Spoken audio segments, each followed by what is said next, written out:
Good evening, everybody, and welcome back to Midwest R6. I am Gedster, and joining me for the first time in a few weeks is Genius. It's been a little while, but we're finally running it back. So, how you doing today?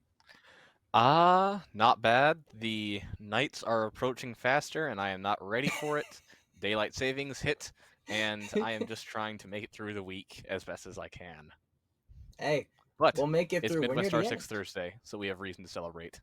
True, we're near the end. Midwest R6 Thursday, and I mean, you said it. Nights are coming early. It was 5:30 and pitch black outside earlier, so definitely a little bit of an adjustment for all of us to make. But R6 sleeps for no one, particularly the two teams we've got on tonight. We got Marquette up against Ohio State. It's going to be a banger this evening. I am very excited to bring this one to all of you watching at home once again. Like I said, Marquette going up against Ohio State. This is a little bit of it's one of the higher end matches this week, right? Both of these teams have a positive record, but one of them is a slightly more positive than the other. Marquette currently sitting at a 3-2 record, while Ohio State currently undefeated at 5-0. So theoretically rather lopsided, but there is a chance we see Marquette make an upset tonight, and that's kind of what I'm hoping for here. I would love to see the underdog story come to fruition here in the regular season. Interesting take. Obviously, being undefeated for 5 matches, that's a pretty good track record. But 3-2 is nothing to be ashamed of. It's a really No. pretty good record. So I'm curious. I want to see how this goes down tonight. Yeah, it's going to be an interesting one for certain. Let's take a look at these rosters real quick, though, because obviously these players all deserve their recognition and flowers tonight. Akek, Hattie, Imp, Peacemaker, and I don't even know. I feel like a fool. I did not get a player sheet to pronounce this. I'm just gonna say Morcola. I'm just gonna go with the second half of that name. My fault if you would prefer the first one. But yeah, Marquette University. This is their roster tonight. Going to be a banger for sure. I am particularly hoping that all of these guys. Abehide, thank you, production. Awesome. All right. I didn't want to get that wrong, but we got there eventually. And we have a little quote from them here, I believe, as well. All right. We're almost there, Toucan. We'll see you soon. I'm not sure who Toucan is, but hey, Prod doesn't know either. So, hey, Toucan, if you're out there, if you're watching, they've made a promise to you. If they don't follow up on that promise, then I think you need to have words with them.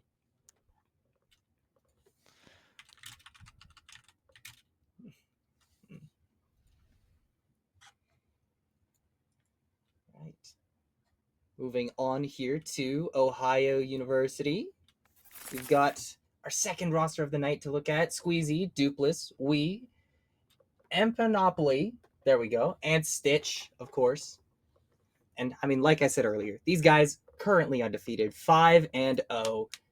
playing out of their minds here in this stage of Midwest R6. And once again, as always, we got a quote from them too, but not one that's going to be particularly easy to read. You just gotta look. You just gotta see it to believe it this time All right. around. I think. Let me dissect this one. All right. So we've got three camels Uh-huh. sitting in a bar or some diner or something named Camel.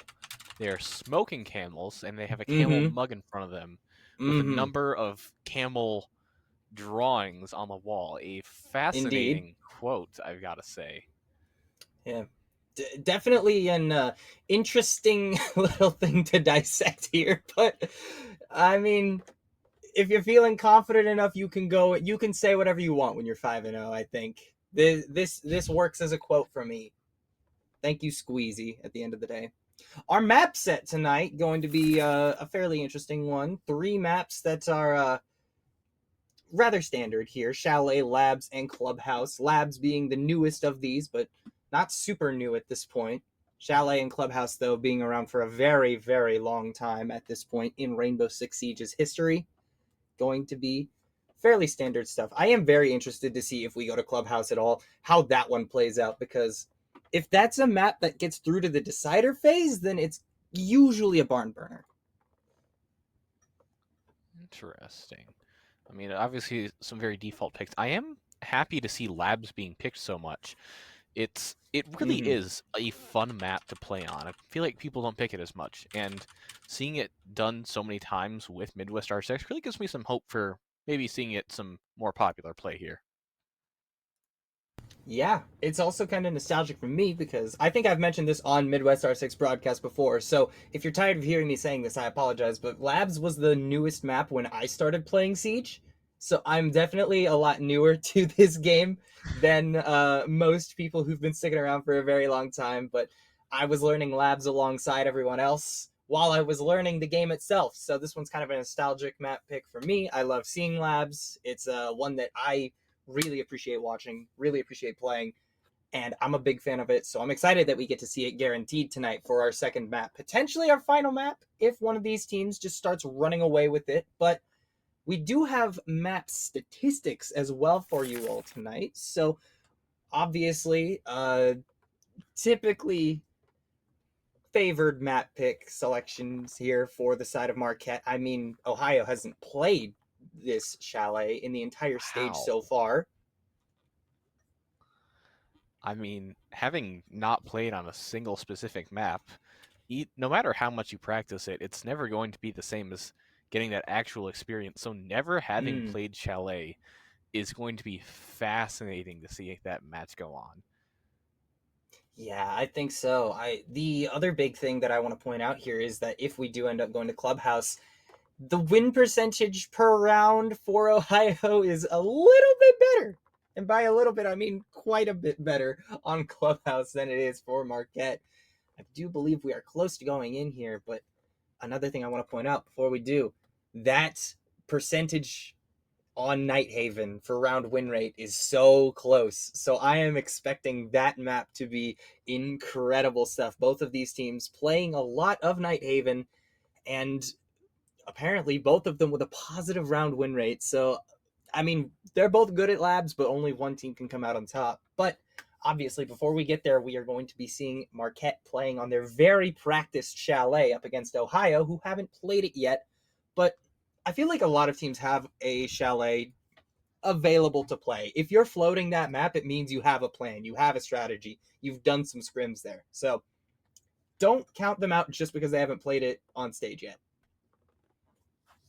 Yeah, let's see how this cookie crumbles by starting off with Chalet. I'm going to be getting into So, the match here pretty maybe not quite quickly yet. here, but Oh, not quite yet. there we go. We're ah, firing it up. ah, firing it up, getting into it here. Finally, moving in. Map number one between Marquette and Ohio State. Or maybe just Ohio University. That is Ohio University. My mistake. Already fumbling a couple words on broadcast tonight. It's a simple mistake. I wouldn't blame you too much for it. Yeah, For all good. first No bands, worries. we have Kaid and Ace. A fair Both of pick for these, Ace, yeah. considering the main breach for Chalet being so popular. Kite Mm. also the same with that. Squeezy for Joe Camel. Okay, so this was calculated. Mira and Flores as the second bans. Now, Mira pretty standard here. Not a huge surprise to see this operator off the board, but the Flores, that's a more interesting one. Feels like you don't see that operator get banned a whole lot these days. Don't see that operator get played a whole lot these days either. So either this was targeted and they know that Marquette likes to play this operator a lot, or they just don't want to play against it. And frankly, I wouldn't entirely blame them. That operator can be rather annoying sometimes. For an instinct, I would think they banned it to deal. They banned Flores to deal with the Mira, but considering the Mira was also banned, I feel like it was kind of a net neutral. So I don't know. See how it works. Yeah, well, anyway, you slice it. Round about to begin. The side of Ohio University, they're going to be going upstairs for their first site hold here.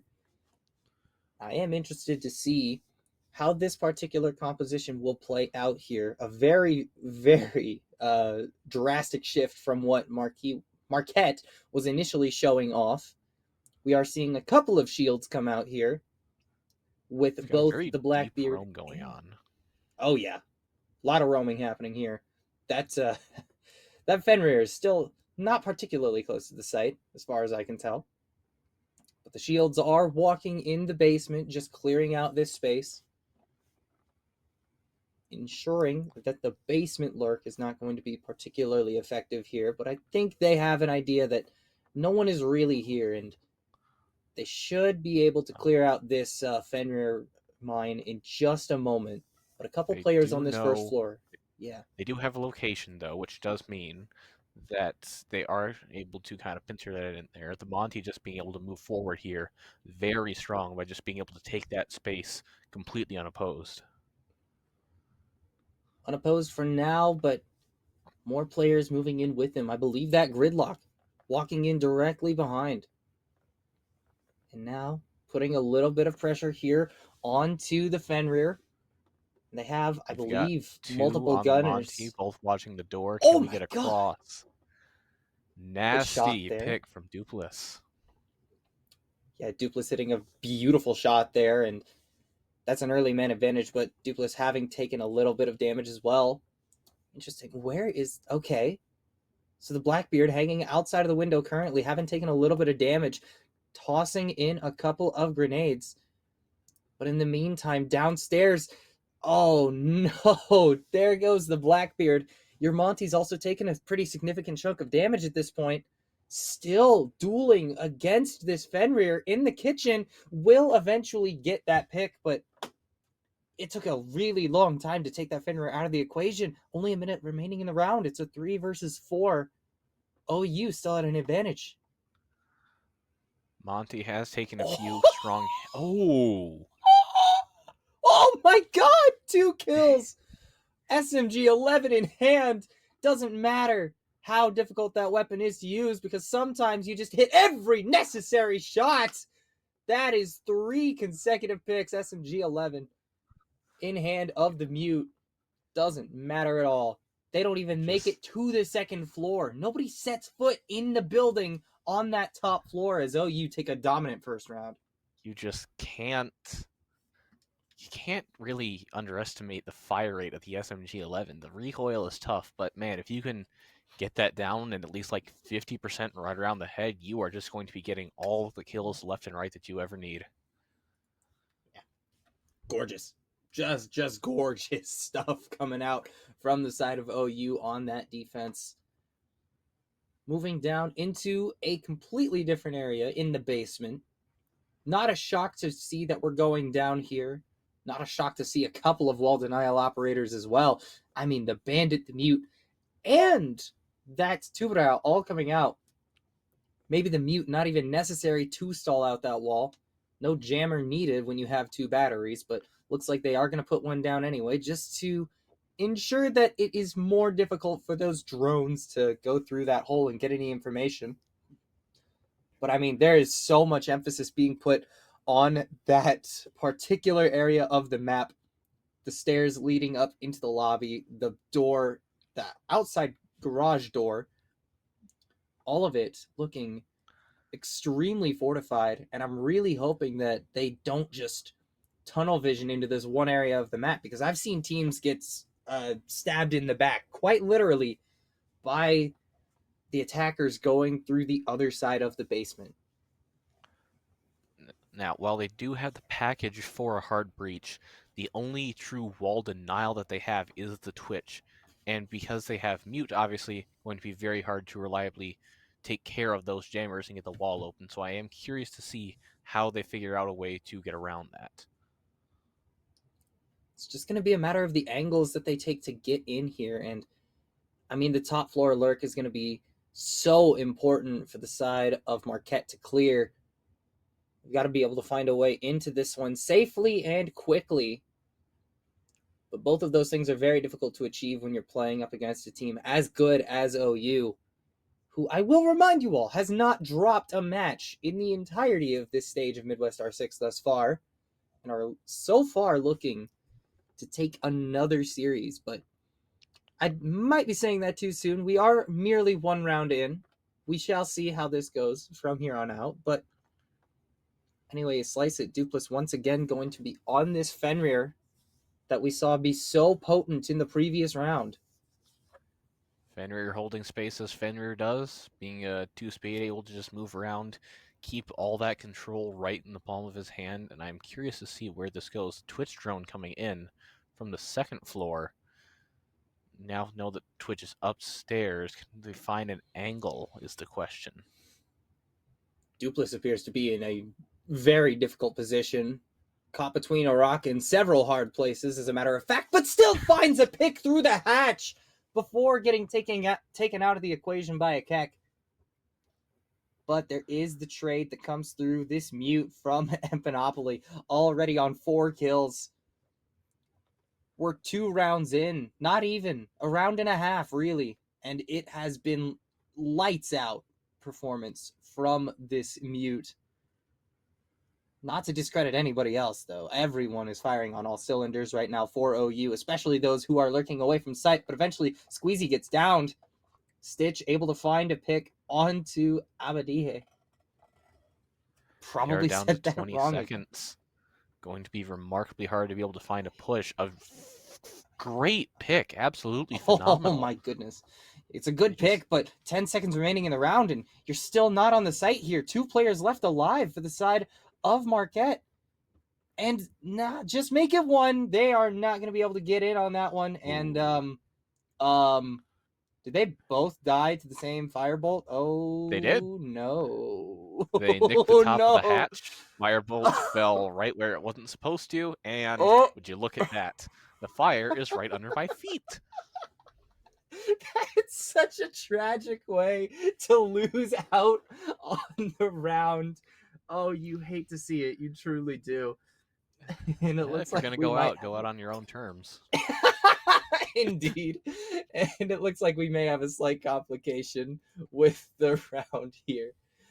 I mean, that's an unfortunate way to lose the round, but you can't let that get to you, right? Obviously, now that they've gone to both the top floor and the bottom floor, they are forced into the middle sites here. And not to say the middle sites are bad, but I mean, in recent times, we have seen a lot of teams lean towards that bar gaming. You sometimes even going there first, which was not really a thing in early Chalet years. So I am very curious to see how this continues to play out going into these next couple of sites. And I mean, if it continues to be this dominant for Ohio, then I can absolutely see why they're 5-0, because they look extremely good. So the 2 first floor sites on Chalet, we have bar, and then I believe it's games that it's connected to. And then there's Bar also gaming, yeah. kitchen and the site the kitchen is connected to. For some reason, I can't remember it. But obviously, both of them each have their own special ways. I know some pro teams prefer kitchen, some prefer like games and bar. It's ultimately preference. As we see here, they have decided to go games. And that does mean that they have to have a strong library hold, which can be done, but Mm. it can also be a little tricky to pull off correctly. They are running the Tachanka as an interesting pick. A very good area denial operator as long as he can stay alive, which in a pro environment, or at least collegiate environment, is a little bit harder to do reliably.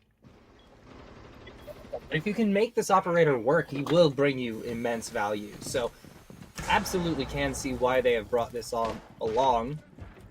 But I mean, that. I don't know. That's a very crucial little piece of the wall that has been opened up by Abahide. Excuse me. I'll get it. I'll get it right consistently. Abahide. But yeah, this Abana already utilizing these pellets to open up that one particular spot in the wall that makes it impossible for Wee to stand in the spot that this Tachanka was in at the very beginning of the round and has to relocate to these bottom stairs now.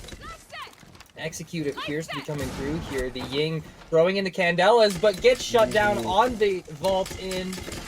Couple picks roll through for the side of OU, and now it's a 2 versus 5.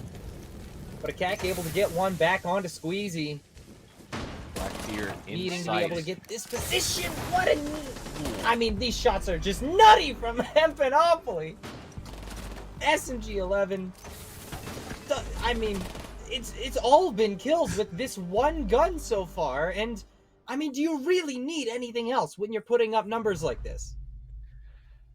I mean, well, I mean, they do say that kills aren't everything. I should know. I barely get any, and oftentimes I'm pretty middle of the leaderboard just because of all that valuable work that comes from reinforcing and holding the angles.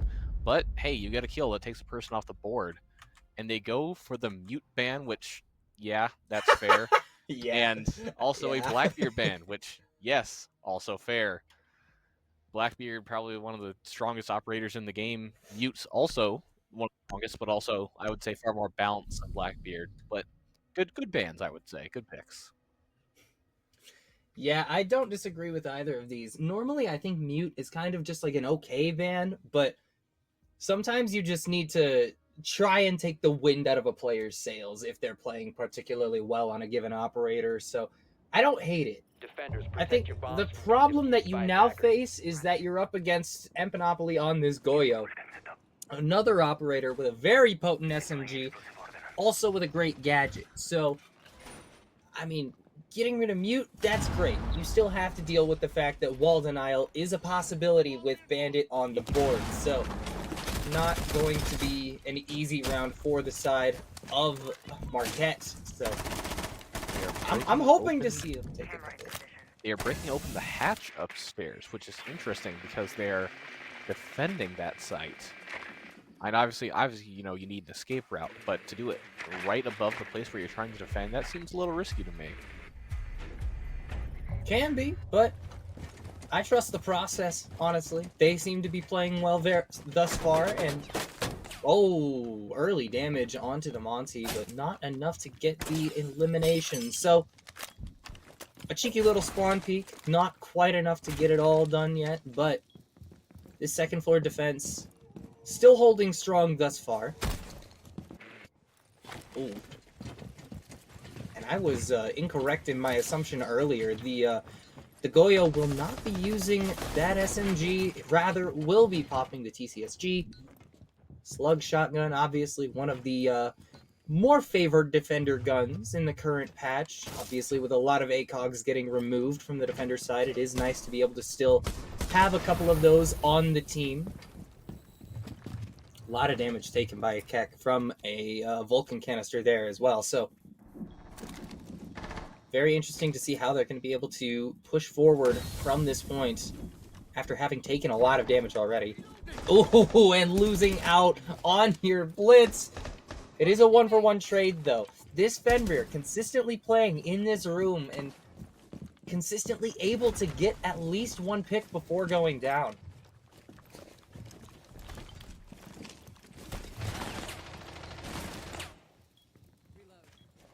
Ooh, the Osa taking a fair bit of damage. Not quite dead yet, though. We got 3 armor privilege. Very, very privileged character, obviously. Everyone knows this. Down goes Abahide. So no more hard breach to work with, and losing out on your second shield is just as bad. I mean, OU seem invincible right now. They just hold the line no matter what, and I think we might once again be seeing a round where the attackers don't even get to set foot on the second floor.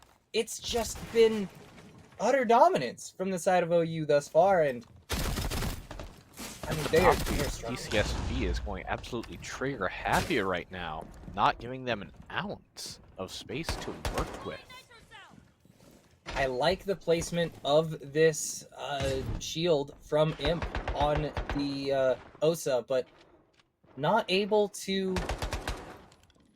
get into these windows. They know exactly where the approach is coming from, and it just isn't enough.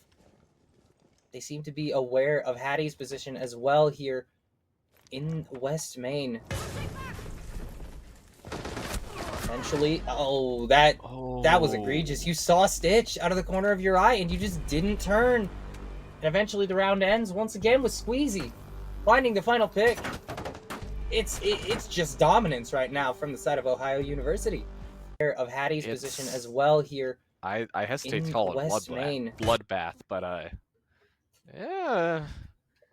I mean, no, you can't. Yeah, you can't show a replay of that. It's some very strong. It's some very strong area control that we're seeing here. It's being able to just take the defenders. Obviously, they have the space to begin with, and it's having them refuse to give it up no matter what. And I feel like that's stopping so much of the push here. I mean, with the Blitz, with the Blackbeard before the ban, they were just attempting to push in and take the space that they needed, and they were just unable to. They kept finding themselves blocked at every opportunity. Yeah, it is as you say. They are having a very difficult time even getting in on this one. I think it's wild to point out. It's important to point out the player that is numerically died the most on the side of OU still has 4 kills and is still going even. Like they've died in every round up to this point, but it simply hasn't mattered because the rest of the team has been able to capitalize off of the fact that he's still getting 1 pick at very least in most of these rounds. I believe there was only 1 round where he didn't, but in one of the others he got 2. So he has been playing phenomenally well thus far, and I expect to see that pattern continue.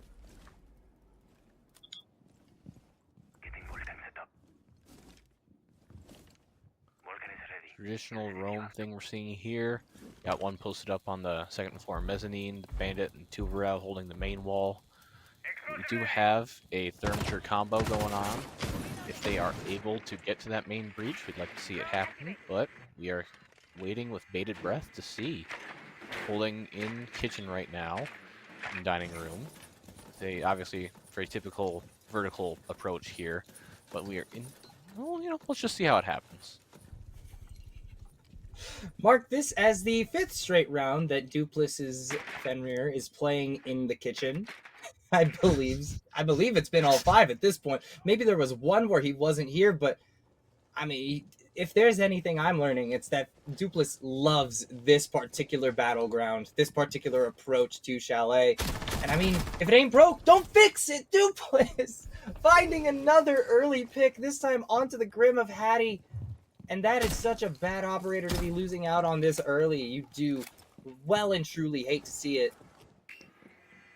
I mean, the aggression here coming out from these players in kitchen and dining has just been beautiful from them so far. The side of Marquette has just not been able to shut them down efficiently enough.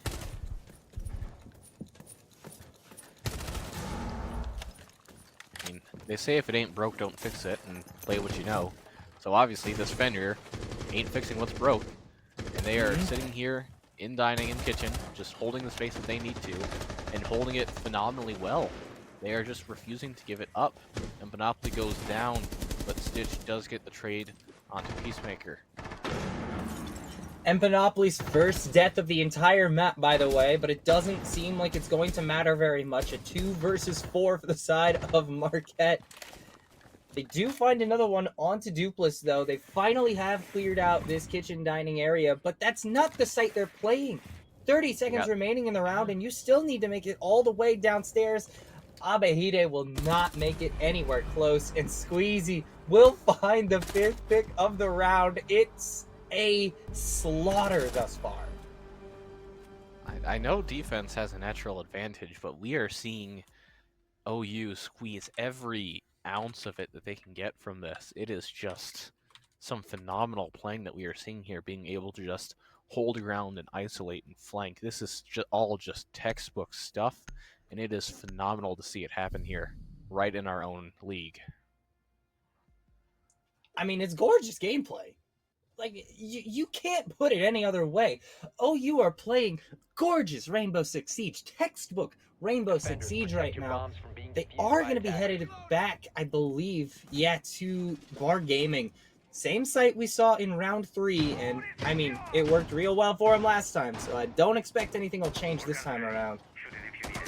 But, I mean, if Marquette want a hope in hell at this map, I think they absolutely must take this round. There is almost no way of coming back from a 6-0 here, especially not against a team that seems to be as hot as OU. Like, their anchor player hasn't even seen an enemy yet. No assists, no deaths, and no kills, because they haven't made close enough to the anchor for them to actually have an interaction with an enemy player. Jeez, maybe save some roast for the end of the round. I like s'mores as much as the next guy, but sheesh.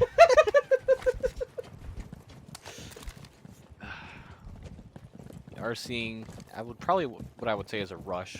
Dokkaebi, Vinka, Blitz, all trying to push into that main window, trying to take their time.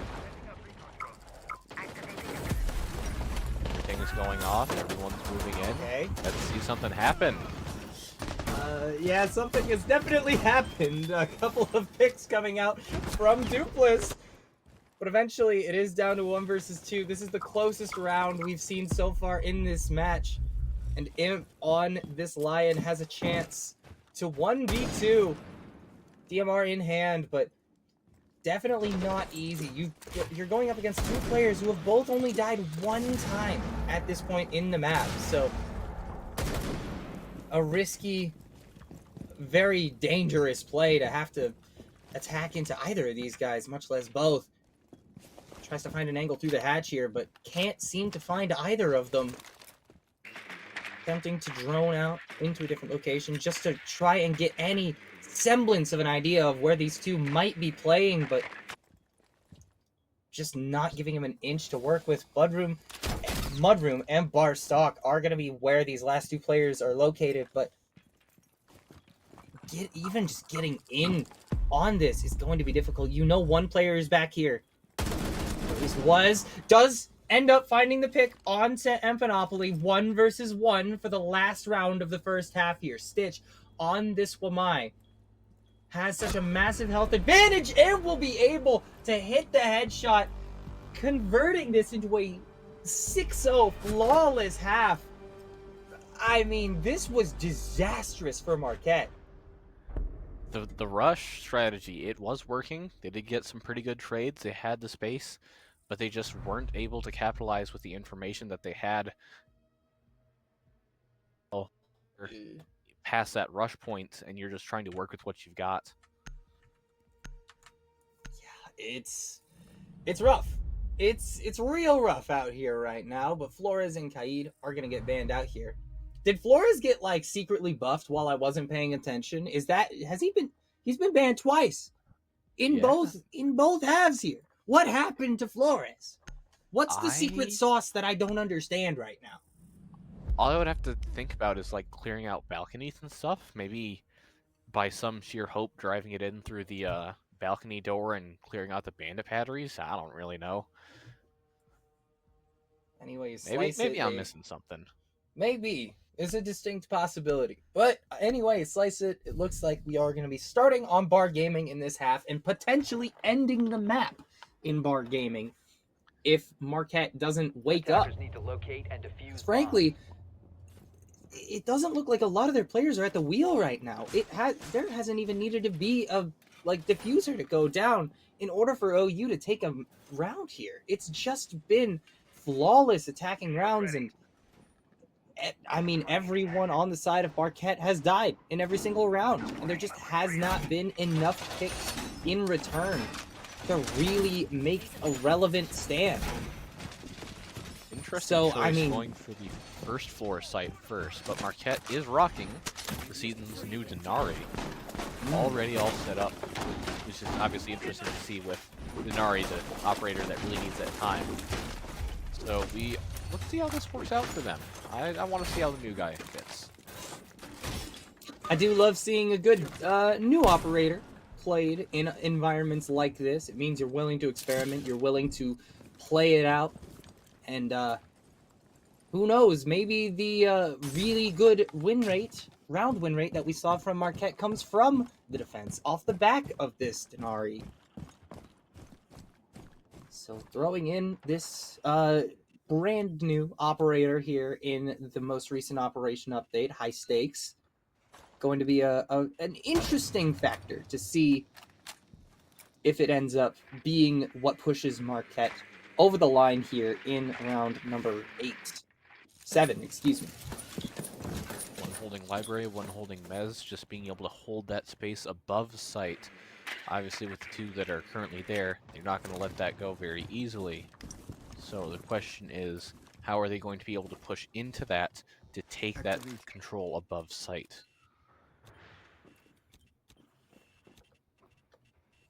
Typical space control coming out from Patty here. Not a lot of utility, though, being put up here alongside this shield. Typically, you see something like a mute jammer, but I believe the only thing we've seen is one singular Jaeger ADS, and that will not last particularly long against operators like this Capital, for example. So going to be interesting. And I think he's already lost the shield. Ooh, that's potentially very bad. Wee does go down. Only the second death in for library. Damage being traded back and forth here. Hattie has, in fact, lost out on this deployable shield, making holding that top floor a significantly more difficult task.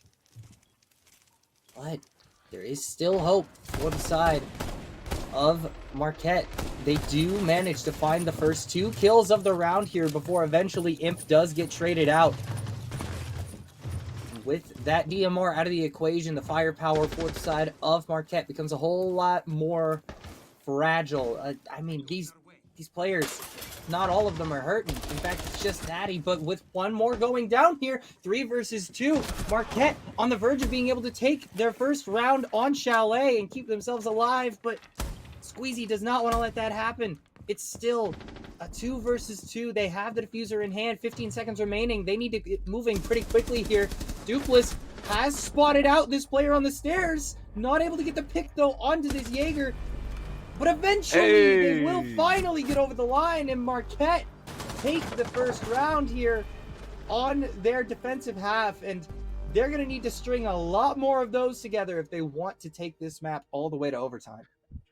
By a hair, but hey, close only counts in horseshoes and hand grenades. Dub's a dub. As we say in the industry, we take those. We take those. It does look like we are going to kitchen dining next. Interesting. This team really does not like the idea of going up or downstairs. Kind of a complete opposite defensive mentality to what we saw coming out from OU previously. This is why I think this map is particularly fascinating, especially in recent times. Just a very personable map, right? Every team plays it a little bit differently, and that's why I think it's so fascinating to watch people play on it. Siege will never be a solved game. There's always going to be something evolving, something being added that's always going to shake it up.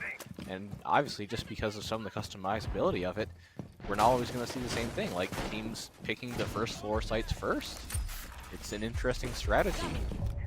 But hey, if it works, it works. I'm not here to question it. Is a word from me all it takes to distract you?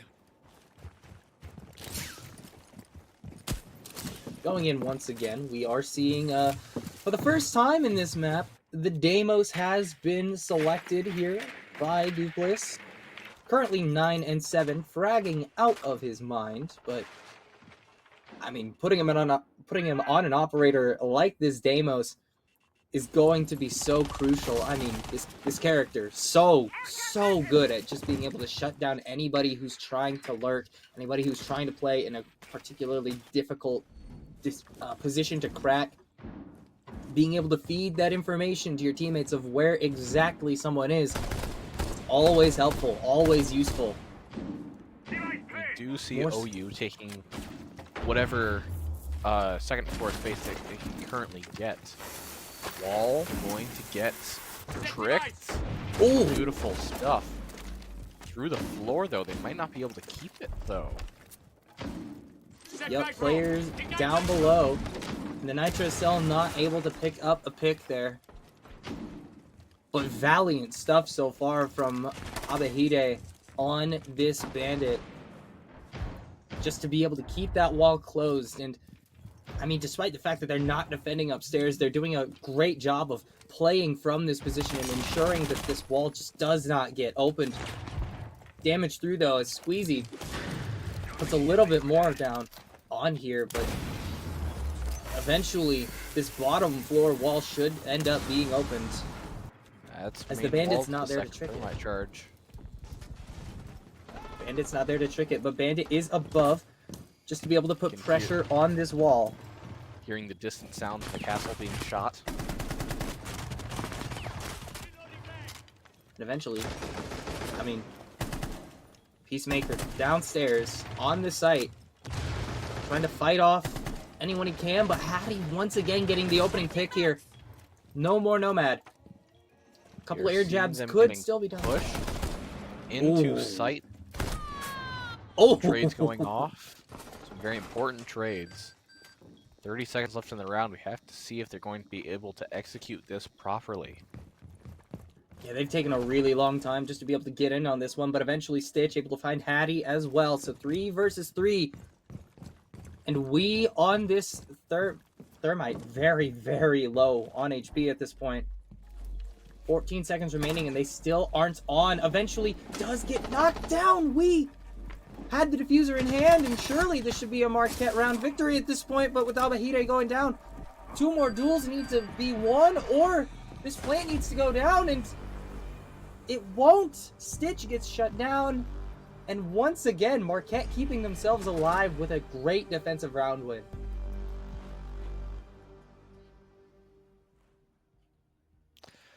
I mean, hey, I think we're starting to see the experience here. I mean, obviously Marquette having all of those rounds and OU having none, they were able to pull off a 6-0 on defense, but we're already kind of seeing that pushback. Let's see if the momentum can keep up.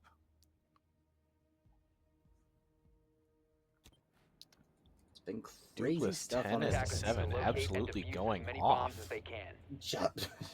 10 kills. First player in the lobby to hit double-digit kills, but a couple of his teammates rather close behind. Stitch and Panoply. Very close. I mean, in that previous round, I think that the player I want to point out is the Bandit in the previous round. I believe it was Abahide. It was Abahide in the previous round. Able to keep that top floor wall closed for a very long time, despite damage pressure coming from below him. Very solid stuff coming out from the Bandit. And I think that was a large part of the reason that they were able to hold on to that round for as long as they were. So, huge kudos once again to Abahide. This time around playing the Warden with Imp going over to the Bandit. But very curious to see how this particular round plays out because we are finally getting to the basement. It seems like the side of Marquette does not like playing top floor defense. One of the most polarizing sites in the game. You either love it or you hate it. And it seems kind of like Marquette hates it. DMR Brava. Interesting pick. Not really something that you see. The cameras, it's a good weapon. It's high rate of fire, good range, good damage fall off, but it's just so many people just prefer playing that AR.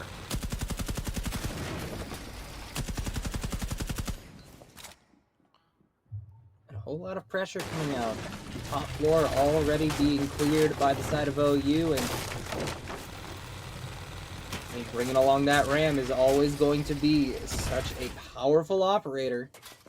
Allows so many sight lines to be opened up by the attackers. Flashbang goes in, and Hattie has been full blinded. Will likely be full blinded again here. And they're But still not hasn't pushing faced in any off of actual it. gunfights. No push off of those flashes. Eventually does take a fair amount of damage on the Denari, but manages to escape from immediate danger, and a Keck does find the first pick of the round. Squeezy out of the equation. This is starting to feel a little bit more real, Genius. But as I say it, they lose out on that Denari. So maybe I've cursed them. Well, we'll see. They're taking their time for the second floor roam clear. They do need to make it down to the basement and stay alive to do so. Flash kind of getting wasted here, but they are down to the wire. Bravo drone gets shot. The Ram is going off, being able to take that vertical space. Not seeing much use as of right now, but a lot of times vertical pressure just comes from the holes being open, not even playing off of them. Brava, some quick piece getting on, a little bit of damage coming through, but not enough to take a kill. Drone up and running. And it's still a 4 versus 4 with 30 seconds remaining in the round. I mean, there's a lot of action early here. One player on each squad goes down rather unceremoniously, but eventually, finally, another pick rolls through. Another pair of picks, I should say. With Feastmaker with this Maestro, not a super heavily utilized operator in modern Rainbow Six, it is eventually going to mean that the plant is forced to go down, but they won't be able to do it because of the Maestro. The Evil Eye stops the plant. The Thermite has to get up and get off of the diffuser. And eventually, Marquette able to win out another round here. We're actually going to the ban phase in the second half. Wow. OU taking their time with the roam clear, probably the wrong option. If they had just committed to a rush somewhere in there, they would have been able to take sight and take that pressure super quickly. But drawing out that time does mean that they weren't able to get it down, with the bans now being Thermite and Castle. Very interesting picks. Thermite reliable, but only good for a few sites. Castle generically good if you know how to play them, unlike my unranked teammates. God bless their souls. My fault. My fault. My bad. I It am was a you? I'm You better sleep with sorry. one eye I'm open tonight, sorry. good sir. I'm a castle enjoyer, okay? I like this operator a lot. He's fun. He's just really able to screw a team over if you play him wrong. A good castle is terrifying. A bad castle is also terrifying. I think that's why we're seeing the castle get banned out here, because it's been very effective so far. Some of the spots that we've seen these barricades get put up have been extremely effective. And I think that's really why we're seeing the ban come through here. Not an option anymore for the side of Marquette, but they have been winning these defensive rounds consistently so far. And even without that castle, I think they're looking very strong here. Returning, by the way, to Bar Gaming in this instance. So I am curious to see if OU can finally capitalize on the fact that they've been on match point now for 4 rounds.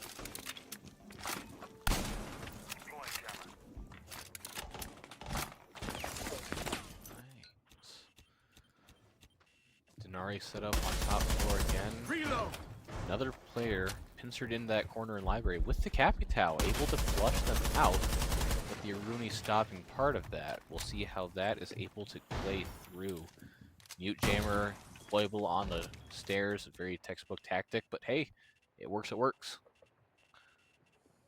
If it ain't broke, I feel like that's a phrase we've brought up a whole lot during this map so far, and thus far. Well, it's kind of a core motto for Siege. It's True. been around for 10 years now, just about 11. And a lot of it is just some of the same stuff because we know it works. There's why we have default takes. Very true.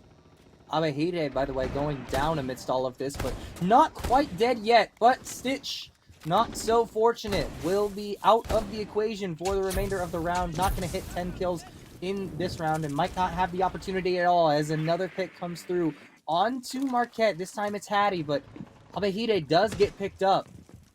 Do still have that mute to work with on the defensive round here, but not an easy approach at this point without the Zofia in hand for the side of OU. But if there is a saving grace, it's that Abehide is still very, very low on HP. Seeing things slow down a little bit, taking their time, clearing out their corners. Overall, a lot of good use of space here. Both fire bolts used, by the way, by Squeezy at this point. Only has the smoke bolts remaining.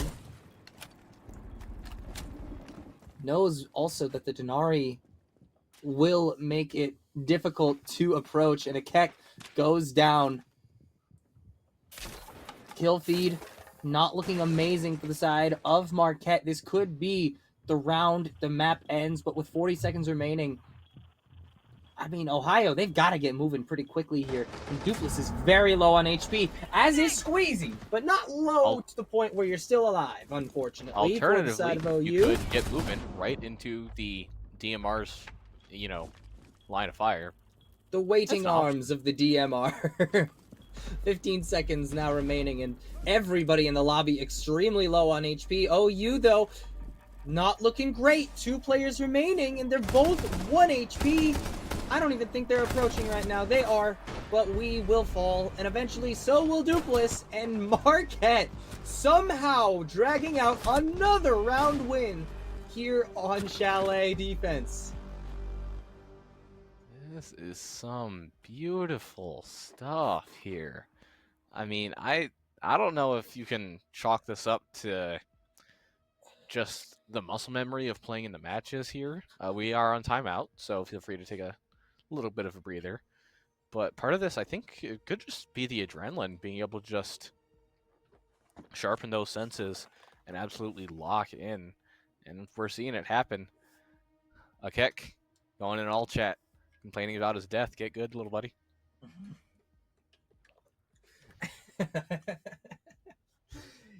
Tough to see, but end of the day, all of these players are, I mean, it feels like everybody at this point is firing on all cylinders.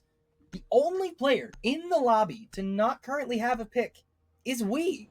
And, I mean, We definitely seems to be the most supportive player on the entire team so far. I mean, we've primarily on the attack seen them playing that hard breach, the Habana, the Thermite, operators like that, and those anchors that never saw action in the first half. So, can't even blame We. Because all of a sudden Marquette, on their, what seems to be their preferred half, are playing a much better half than we saw on their attack. Yeah. I thought this was going to be an absolute wipe, but we are just seeing them crawl back, shot after shot. Never picking the top floor site, which a very strange option, but an option nonetheless, and it's working out for him. So, I will judge them when they lose, and so far I'm not really able to judge them. Yeah, no reason to. No complaints to be had here, and eventually, it is, as you say, we are going back to the kitchen dining site. We will not be seeing the top floor, I have a feeling, for the entirety of this half. This has just been, I mean, this has just been dominant. This has just been dominant for the defensive half. Doesn't matter which team is defending, just defense is the name of the game here on Chalet today. Nobody can take an attacking round. It doesn't seem possible right now. Seeing low entrance. We've already got a few into library already, being able to slowly crawl over to the top floor bomb site, well, where it would be, just being able to slowly push in and take what they can. Taking their time, though. EMP going off. Bandit trick working. Maybe. Does go off on one side. The second side does go off, though, unable to safely keep that wall shut. Yeah, can't protect that wall for very long, unfortunately, but does manage to keep one half of it closed. I'm not sure that they have any other hard breach charges at this point, so Dupless able to get that one open, but no, they do. They do. Never mind. The Grim is here. We'll be able to get this one open. Surely. Surely? No? Are we seeing some mechanical difficulties here? I mean, What happened here? it happens to me sometimes. You go up to a wall, you got your hard recharge out, and it just doesn't work for some reason. Not something that you can really blame a player with. Oh, an aggressive swing, and that's good from Abahide. We goes down as the first player in the round to die. A minute left, by the way. Abahide! You gotta calm down, brother. Finding another one onto Dupless. Who currently sitting at 15 kills, but not able to add another one to the tally during this particular round. We could be seeing a 5-6 scoreline in a matter of 45 seconds here. Not the outcome I think anybody would have predicted after seeing that first half. Good damage onto Abahide, but not enough of it quite yet to get the kill. 30 seconds remaining. Throws in the flash, able to finally clear this bandit out of this power position. But this wall is still closed. You still have to go through this barbed wire. They know exactly where the approach is coming from. 15 seconds remaining in the round, and able to get Peacemaker. But Hattie finding another pick onto Squeezy elsewhere on the map. Has to open this barricade and get in as quickly as possible. The plant is going down. And potentially, if they're able to get the diffuser down, they have a shot here, but with Stitch going down, it has to be a 1 versus 3, and it will not happen. We are going to see a 5-6 scoreline here. Hattie really? getting a little bit of a TK. Really? just a little one tap on your teammate. You had to get that in. Wow, I see how it is. Hey, sometimes you have to do it to him.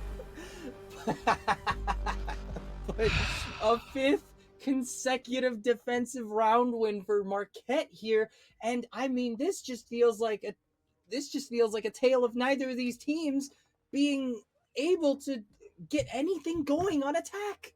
It's just been defensive round wins for the entire time. Yeah, there's really not much I can say to it other than we'll see how it works. We're going to the basement now. Obviously a very typical thing.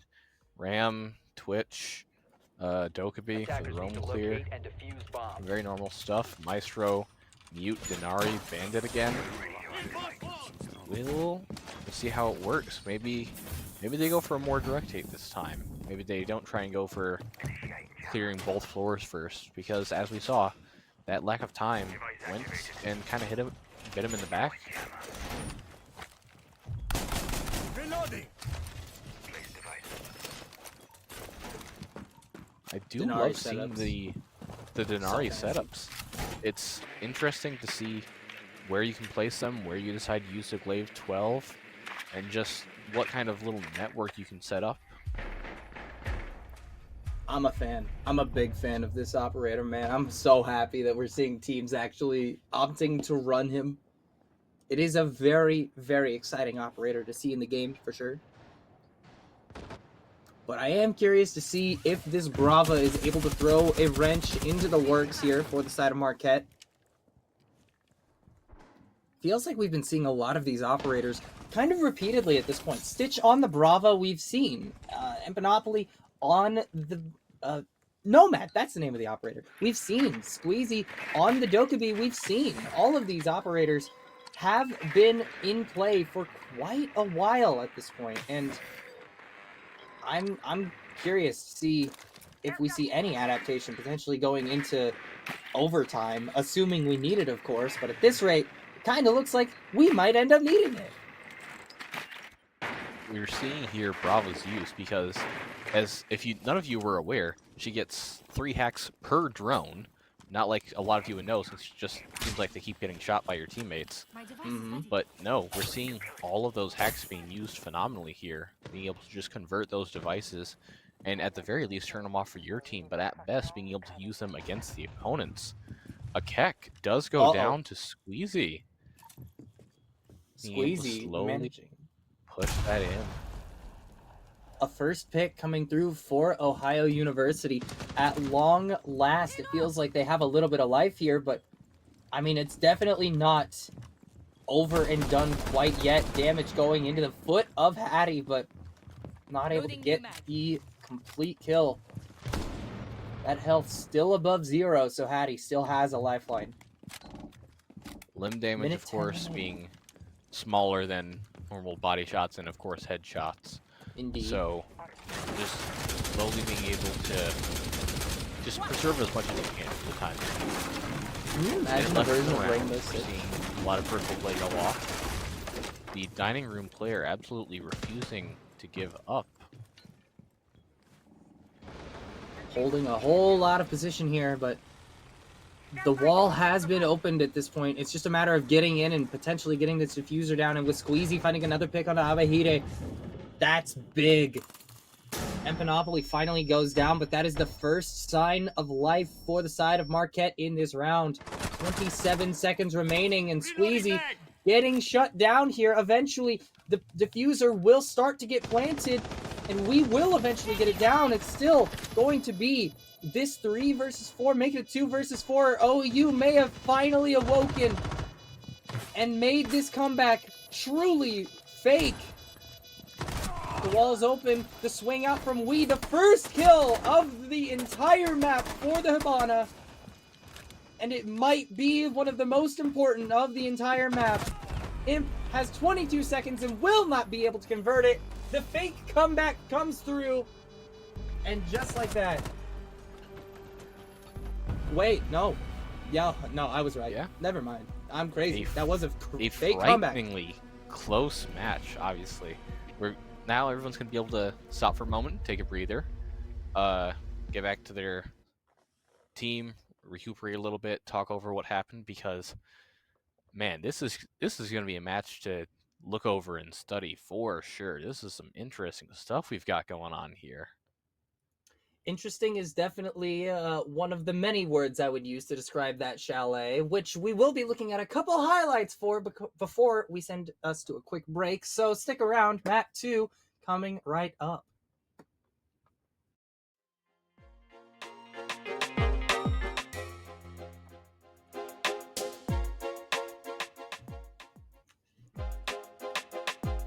Hugo, are we clear?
Touch the tree, don't care tree, Marcus.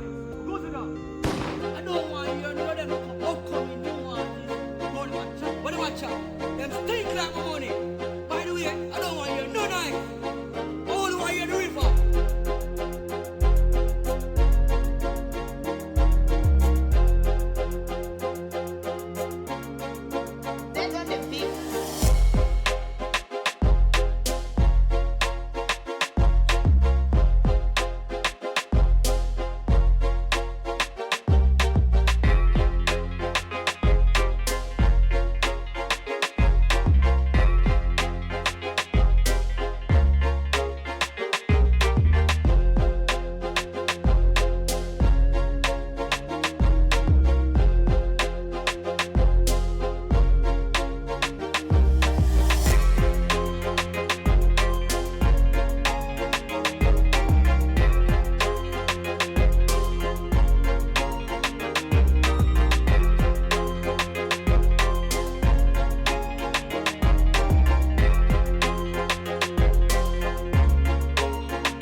We're back, everybody. Map 2 time. Night Haven Labs is inbound, and you've just gotten a sneak peek behind the scenes into the lobby. A screen I'm sure none of you have ever seen before. Surely.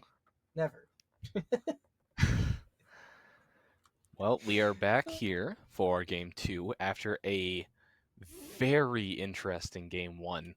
The OU went 6-0, and then we saw Marquette crawl and just absolutely bit by bit up to, what was it, 5 before Yep. finally losing 1 to Ohio, bringing it to 7-5 for game 1. Absolutely phenomenal playing from both sides.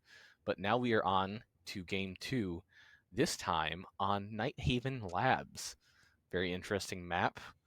And yeah, it's a lot of possibilities, a lot of ways that it can go, and I'm interested to see where these teams take us tonight. Yeah. Like I said earlier, this is one of my favorite maps in the entire game. Excuse me. Just the number of different sites that are extremely viable on this map. I think 3 of them are pretty typically like considered solid. You know, at worst they're considered pretty good sites here. But I am extremely happy to be seeing us go here. I'm very curious to see what the bans end up being. First round will roll through in about 5 seconds here. I fully expect to see Ace off the board. I fully expect to see Kaid off the board. I don't know if they're both going to get banned first, but Wow, nice. Am I shot. a genius? Am I a genius? Am I a genius? No, that's my job. That's watch true. your tone, You are mister. genius. See, this is genius. I'm Gedster, so I cannot be genius because this is genius. You gotta let me make all the smart guy remarks. But anyway, on the second ban phase, we see Thermite and Clash. All right, sure. I don't hate it. I definitely don't hate it. There's Imp is shocked. Imp is shocked. What? What? Well, I mean, No Clash. what am I gonna do without my electric shield and gun? Oh no, I have to play a real operator. How did you know? Attackers need to locate No, and it does defuse make a bomb. lot of sense to see Clash get banned out here.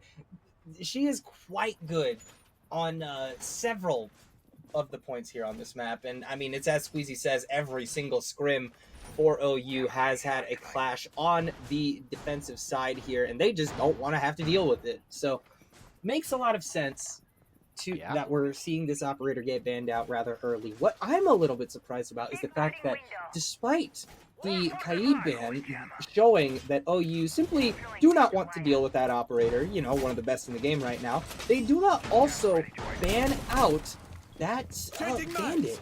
There is not going to be a whole lot of particularly powerful wall denial for the side of Marquette here. Obviously, they do bring along the mute, but that's not going to keep the wall closed forever, especially considering it doesn't cover the whole wall. So I am very curious to see how the side of OU plays this one out. Sometimes what you don't need is wall denial. Sometimes you just need to slow it down a little bit. And True. Mute does that. He stops the information, he stops the wall, or at the very least delays it a little bit. Hard breach charge going off on the main exterior wall. I wouldn't say the main one, the secondary one.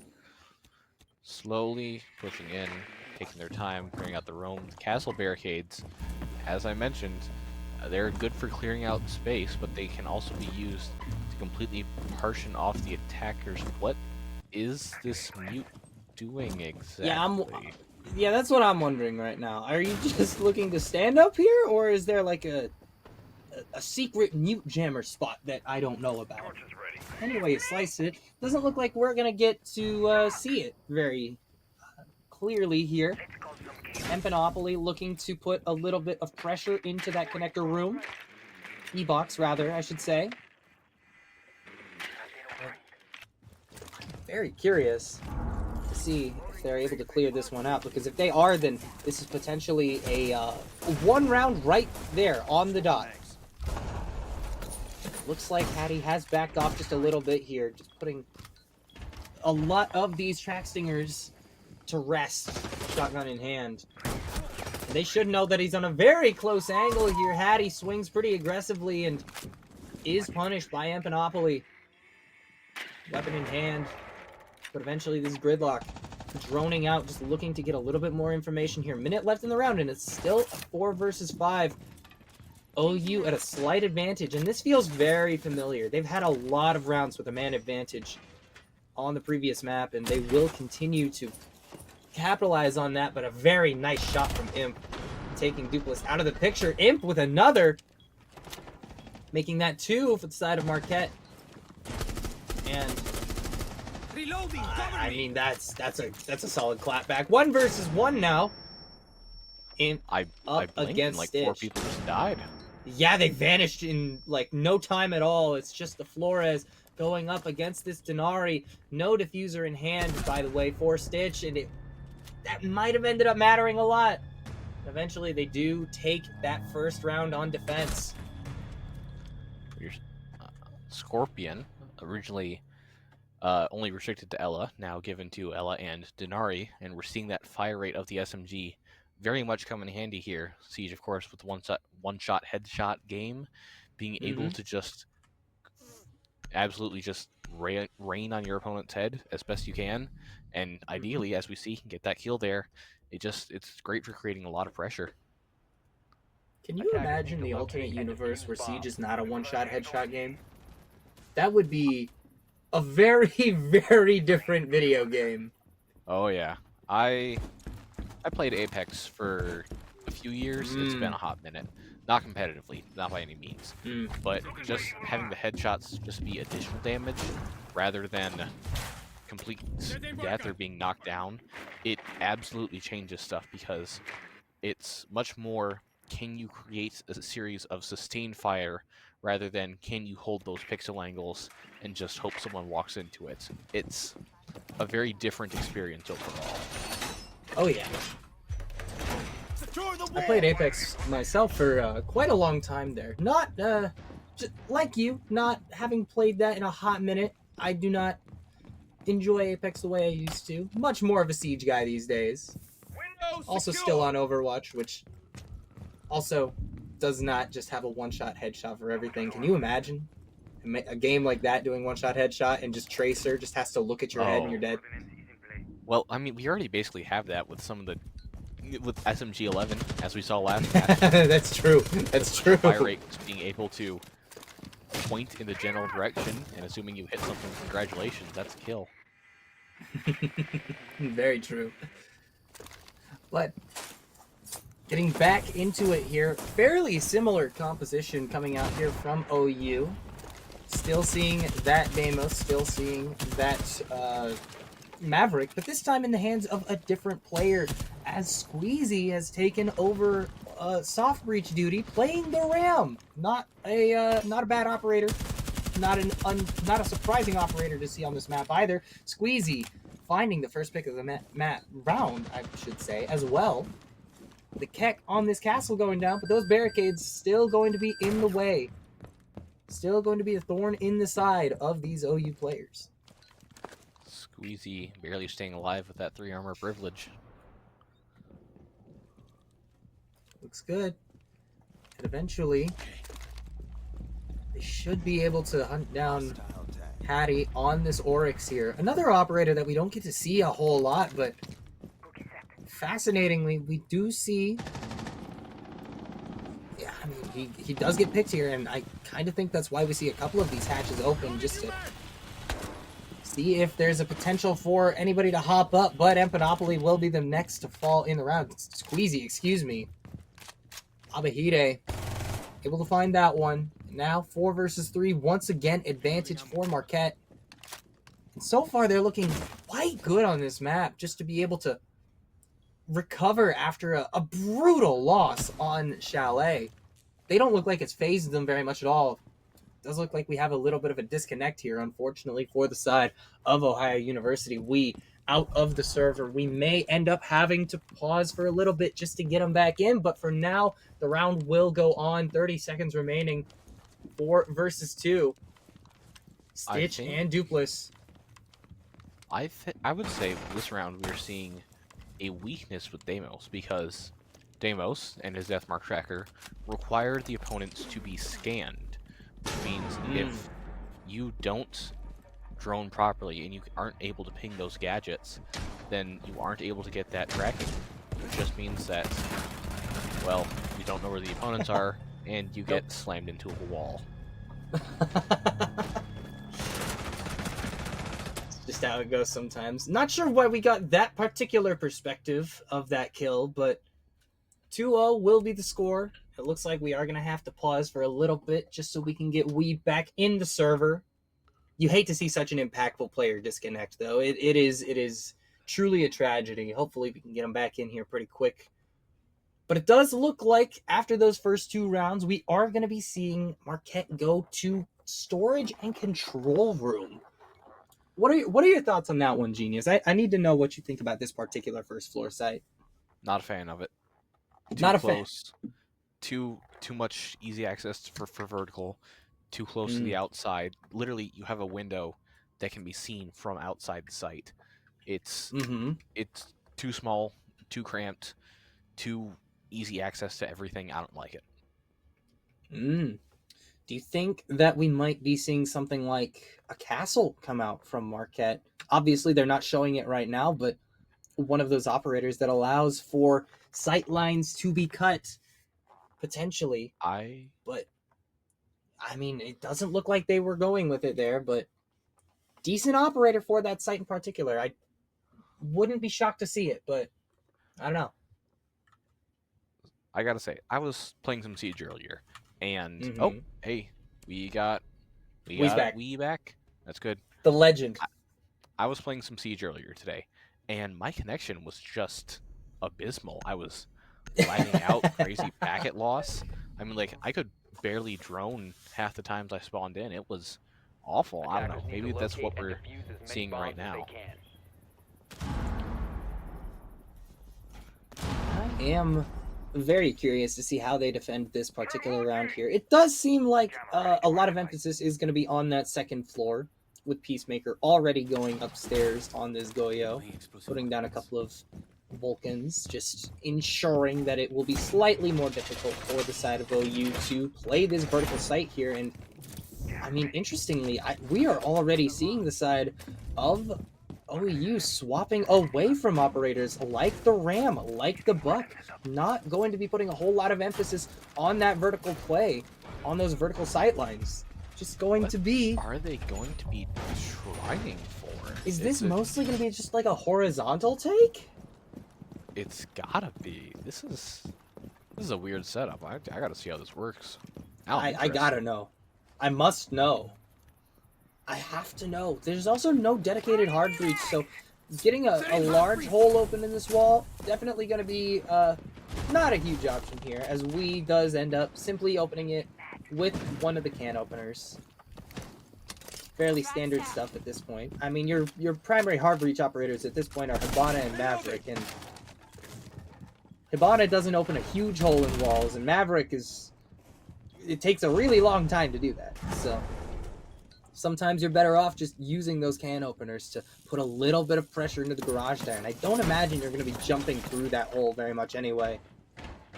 Pressure onto Abahide up top, nearly gets taken out with the combination of bullets and track stingers on the ground, and damage onto Imp, a whole lot of damage onto Imp, and eventually we will be able to find a pick. That's why we is the GOAT, but eventually...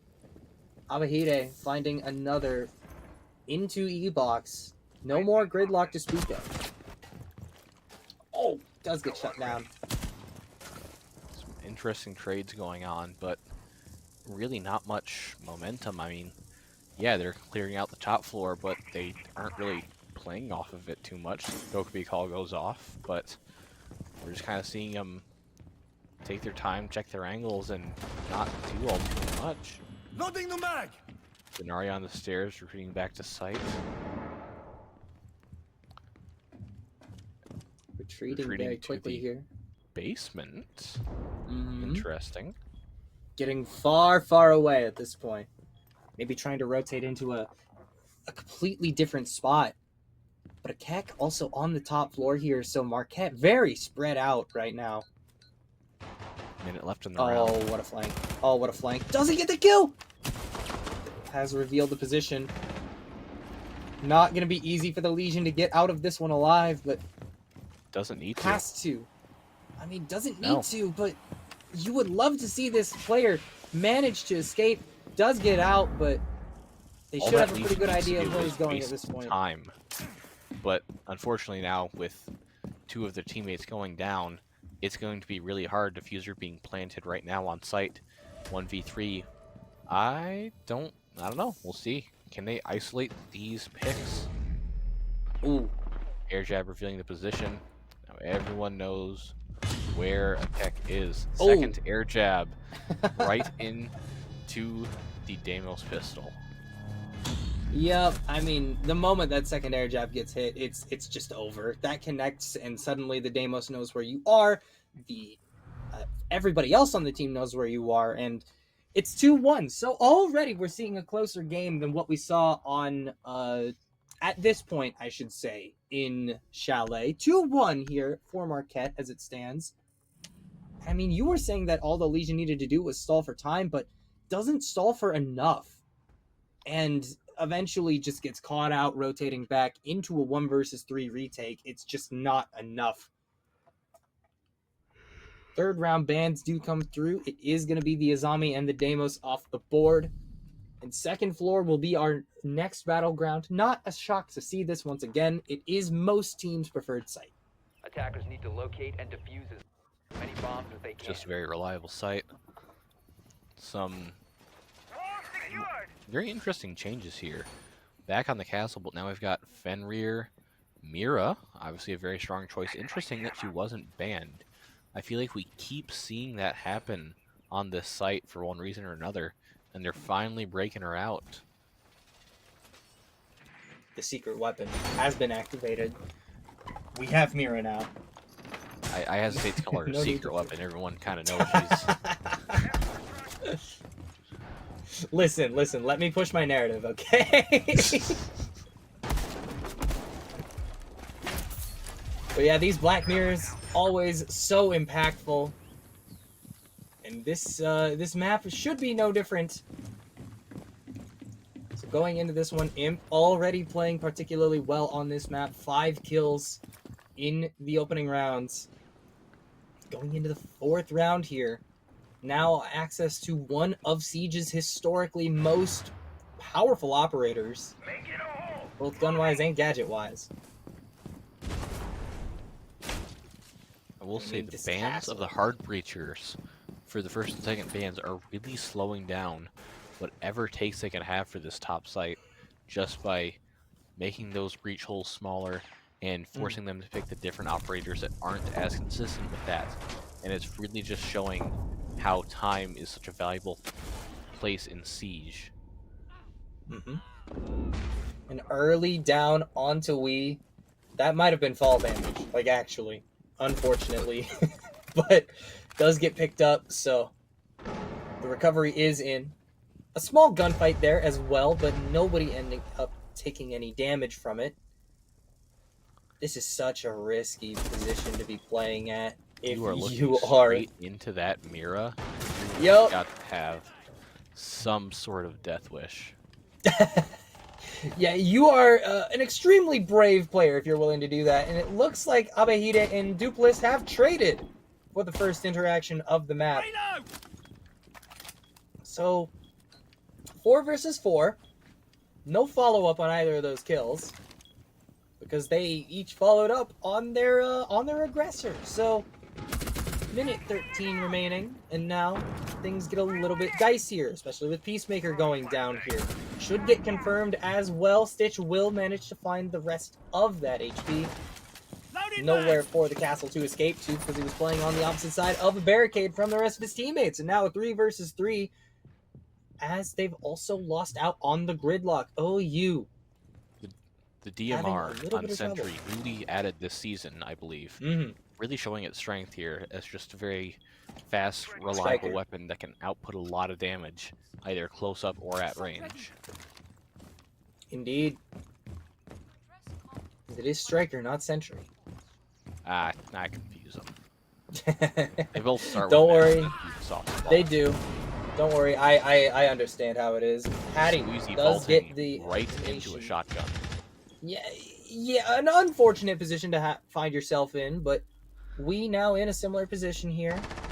We know we is capable, but with such low health, it becomes difficult to push into a shotgun, and Hattie gets the pick. Eventually, Marquette will take away the 4th round, going up 3-1.5. I mean, yeah, no one wants to be on the receiving end of a shotgun.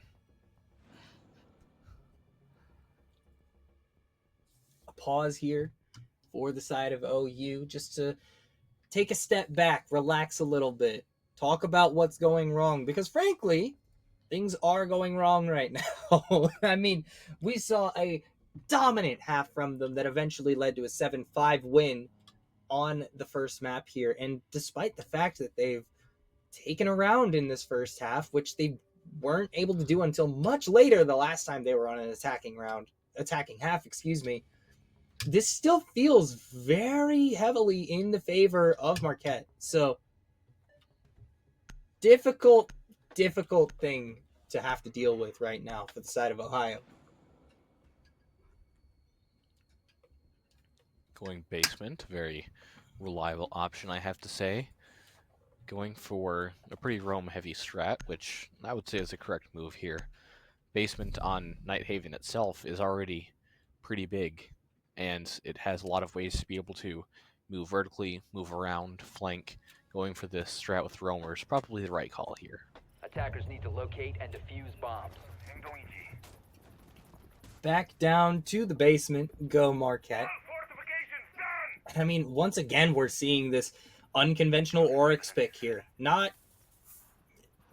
I failed to see the purpose for bringing along this operator, if I'm being entirely honest. Definitely not an outwardly bad pick, but a strange one. We'll put it that way. It's strange. I think part of it is just the mobility, with the Rima dashes just being able to get up to the 2nd floor, get those reinforcements up, go and get the hatches, do all those things that would take a normal operator a fair bit longer to do. Castle with a Very interesting holds on the first floor here. I'd love to see this work, honestly. Ram, Dokkaebi, Ash. Some very interesting choices by OU here.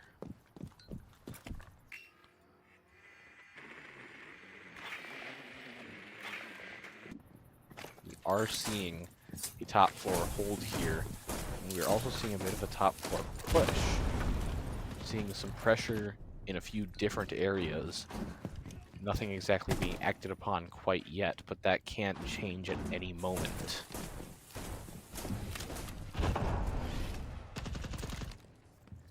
Things looking very interesting thus far. Ash upstairs just going to be opening up a whole lot of space, and the moment that charge gets put on the wall, we see a player retreating down the hatch just to attempt to prolong their life by just a little bit here, but OU seems to have cleared out the top floor pretty effectively so far, and now they have to convert that into going downstairs, which has not been easy for them, and will continue to be difficult as Squeezy goes down. A brutal pick coming out here, and I mean, this Boss G is just on such a nasty angle as it stands. So difficult to dislodge this asked the operator. question, what if Siege was not a one-shot headshot game, but a one-shot game? Now, Very granted, true. you do get 2 shots, but even if you hit limb damage, you're still hitting for, I don't know, what, 78 damage? It's still an insane number. It's a lot. It's a lot. It- It's a large chunk of your health gone. It's a skill testing weapon. Are you able to hit your shots? And if you are rewarded a lot. Dupless in here just taking space, getting aggressive, hitting that headshot. You're seeing them push up. Dokkaebi call going off, giving off the location of a very important position here. Are they able to act off of that information? Dupless here on very low health. Yeah, OU very patient right now, but I don't know that they can afford to be patient for much longer here. 30 seconds remaining in the round, and you're still dealing with a 4 versus 4. Whole lot of weapons still online for Marquette, and it's very tough for them to be able to approach right now, especially since, I mean, you've lost out on Dupless, was very low on HP already, but going down to 0 is not a good sign, and now you've lost both of your primary gunners at this point. Ween and Monopoly go down, and it's just Stitch remaining, but I don't think that he's going to be able to get the remainder of the picks required, and Marquette taking another defensive round here. Marquette showing off a great defensive hold here for Labs. Going back to storage and control. Very interesting pick. Some very strong operators across the board. Nothing really that crazy. A very similar layout from last time by OU here. Obviously ditching the RAM for a more horizontal operator. I find it curious that they aren't going for as much vertical play for the site, which does make sense considering, as I've mentioned previously, its openness and, I would say, vulnerability to a lot of different angles. Indeed, indeed. Back to the same first floor site we saw. Everybody's got that one site that they just hate playing, and for the side of Marquette, it seems to be the kitchen, which I find interesting. Typically, when I am playing this map, I much prefer to defend that site over this storage option, but I mean, that's again the beauty of this game. We were talking about it earlier. Everybody's going to approach it differently. It will never be a solved game. There's always going to be a very different factor that comes into play, and that's play styles, individual decision making from team to team, from player to player. And I don't know, it just seems like Marquette, they like something a little bit unconventional with the side of storage. Hey, part of Siege is rewarding unconventional play.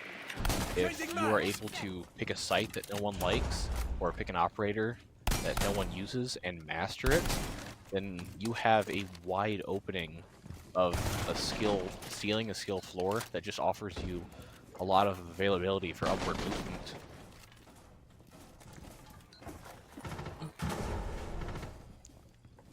Mira's head up on top floor once again here. Not a surprise to see this in the slightest. Probably going to be continuing to see this setup for as long as these players are allowed to go to top floor or to this storage site, and Stitch able to find both of the players in that position. Beautiful shots coming out from the Hibana, but now that you've lost out on that operator, it becomes slightly more difficult to approach the site. But you do still have the man advantage here, 3 versus 2. And I mean, they know exactly where one of you is at very least. That proximity detector is so valuable.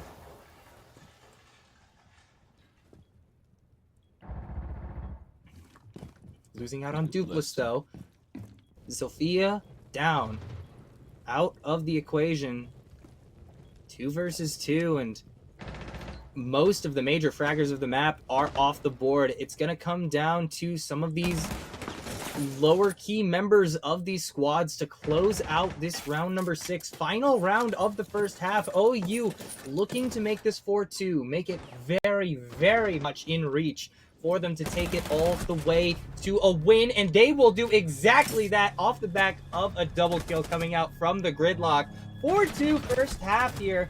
A significantly closer affair than what we saw previously on Chalet, and now it becomes a matter of, can they do any better on the defense than Marquette did? That's a fair question. Obviously, we saw OU knock it out with defense earlier. Kaede and Ace for the first set of bans, very normal. And, well, we have seen that both teams have great stats for Nighthaven, very similar win rates, fair number of matches played, and we get to see that experience come in. Second set of bans, completely different with Mira and Maverick. Some interesting choices here. Going straight for the second floor bomb site, a reasonable reaction.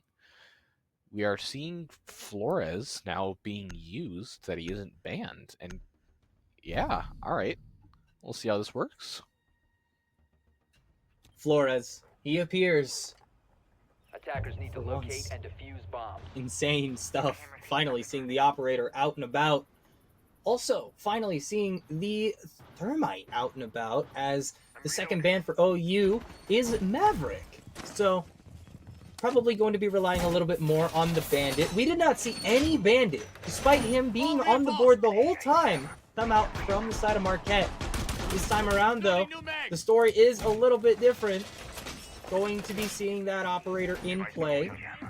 Especially, I think, because they got rid of the Maverick. They just don't want to have to deal with the one hard breach operator that can just burn away and completely ignore the electricity on the wall.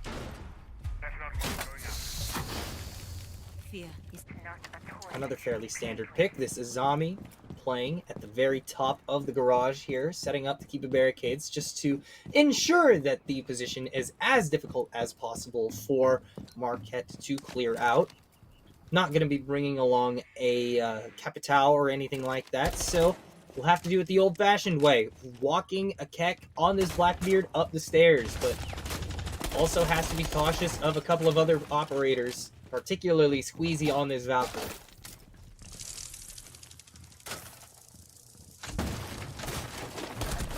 Oh my god. Trying to get aggressive, failing to find it. Dupless also going down, the main wall getting open. You're seeing a very fast turn of events here. Alright, 2 players already down for the side of OU, and I mean, a lot of these positions have been cleared out pretty effectively. Already, the wall is open. Already, the zombie is forced out of the top of the garage, and doesn't have a lot of keys to work with at this point. Only has the one and will be using it on that desk just to hold that position. But I mean, this is why the Flores is such a good operator in the right hands. Makes it so difficult for operators like Azami, like Bandit, to hold positions and just keep their utility up and active. Oh, Abehide, excuse me. I'll get it right consistently eventually, but a Keck with another pick from a frag grenade. That pick rolls through eventually a down, 2 downs for the SMG-11 of Empanopoly. And they should be able to get at least one of these players up. Abahide in a safe position. And there's no way that this one player can deny the plant from going down. And with the Blackbeard still up, this seems to be an impossible round for the Mute to handle alone. Eventually a pick will come through.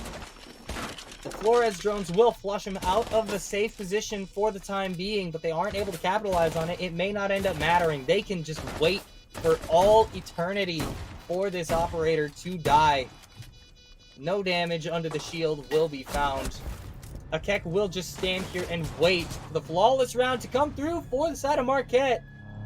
Gorgeous stuff on that first attacking round. Absolutely gorgeous play from the side of Marquette in there. It's just the strength of so many shield operators, Blackbeard specifically, with just the threat of constantly being able to look at you and not being shot at, especially with Blackbeard with either the rifle or the DMR, of just being able to hold that angle and provide that pressure and information. We're just seeing that being used phenomenally here. Onto the basement site, very standard set of picks for each team. Not a surprise to see any of these operators. Legion. Interesting on attack. We've got Blitz and Monty. Oh, Blitz swapping over to Blackbeard. Some shield operators. Very reasonable option here.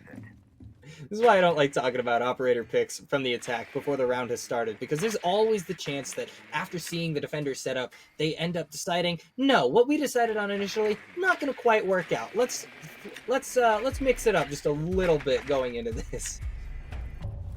And going into it, we do end up seeing, there are 2 shield ops. It is, as you said, we do end up getting both the Monty and the Blackbeard. I mean, the Blackbeard worked out very well for Akek in the previous round here. So going into all chat in the immediate aftermath of the round and saying that they call him the Observer, which, I mean, that's all he had to do in that round, right? Walk into sight, safely plant, and then watch as your entire team pressures out the 1 player remaining alive. I thought we had an Observer here. They're doing a phenomenal job. We have a great Observer. We do have a great Observer. Huge shout outs to Lumi. Absolutely doing great today. Big fan. And now, speaking of being a big fan, I am a big fan of this Solus pick, this Solus lurk from the side of OU.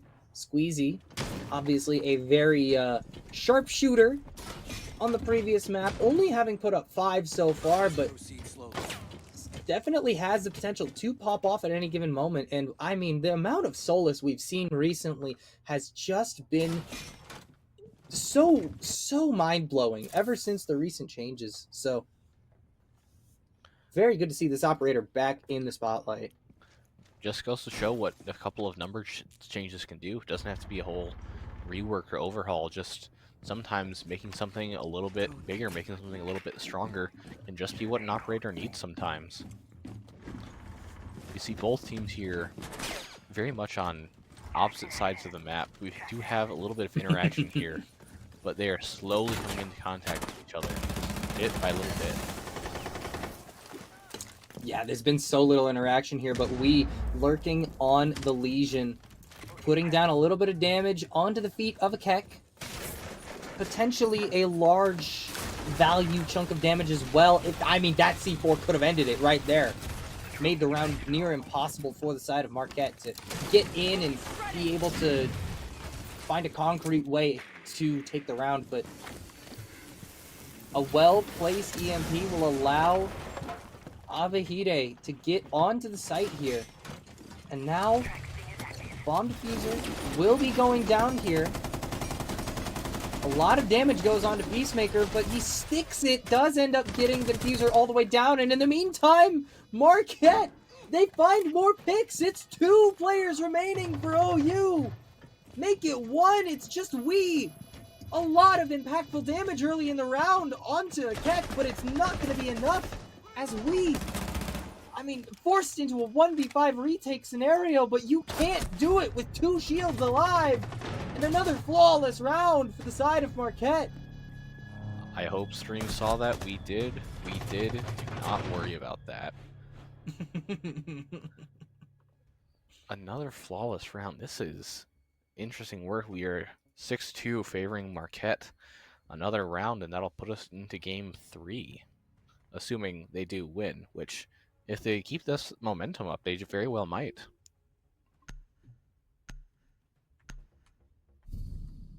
I mean, it's been unreal. It's just been unreal so far. The turnaround that we've seen from Chalet to Attackers need to Nighthaven. locate and defuse as many bombs as they This, can. I would also like to remind you, this is OU's map pick. This is their decision to play here, and they're getting stomped right now. 6-2. Their decision to play on a map that they know that both teams know pretty well here. If I can give a short little story, I used to play Cub Scout softball back in the day, Okay. and my team, you know, we were actually pretty good, but we were definitely a bunch of quote-unquote random picks. And there was always this team that was always super good. Everyone always looked up to them. But Yeah. by God, when we went against them, we absolutely made them work for it. It was always close. I don't recall ever winning exactly, but we did not give them an inch. And I think that's what we're seeing here right now. Marquette, by no means a bad team, a great team in fact, but going against this 5-0 and refusing to give them any sort of space, I think is what we're seeing here. Just that tenacity coming through. Pushing in through basement, a curious option. A very early pick curious. onto Hattie by Squeezy through that small little angle there. Everyone taking their time, trying to find an opening. And speaking of curious, we do see another one of those very unconventional operator picks here with the Pulse.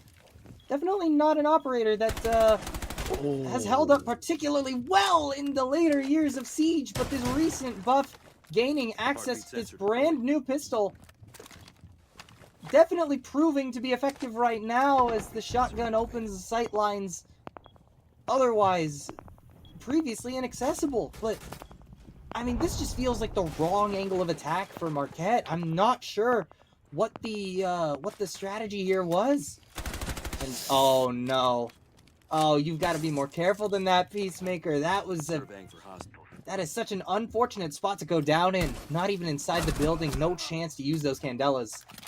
Now it's a 1 versus 5 for Imp this time. Marquette will very likely not be sending us to the next map in this round. Ohio University not even taking a single point of damage this match. Nope. Well, sorry, this round. Nope. Whoopsie daisy. Nope. Still, we are seeing. See, you and I have now both made that mistake. We've both called an individual round a match or a map. We are seeing Imp not really doing anything. Are they just kind of giving up, going through the motions, hoping they don't get pixel peaked? At this point, it's just another timeout, man. This is just a matter of staying alive so you can have a discussion going into what could be the final round of the map. Because, I mean, frankly, you're not winning this round. Like, even if Imp had been trying this whole time, you're probably not going to be able to take this round. It's just a little bit too far out of reach. All it takes is 1-2v1, and that's the round, really.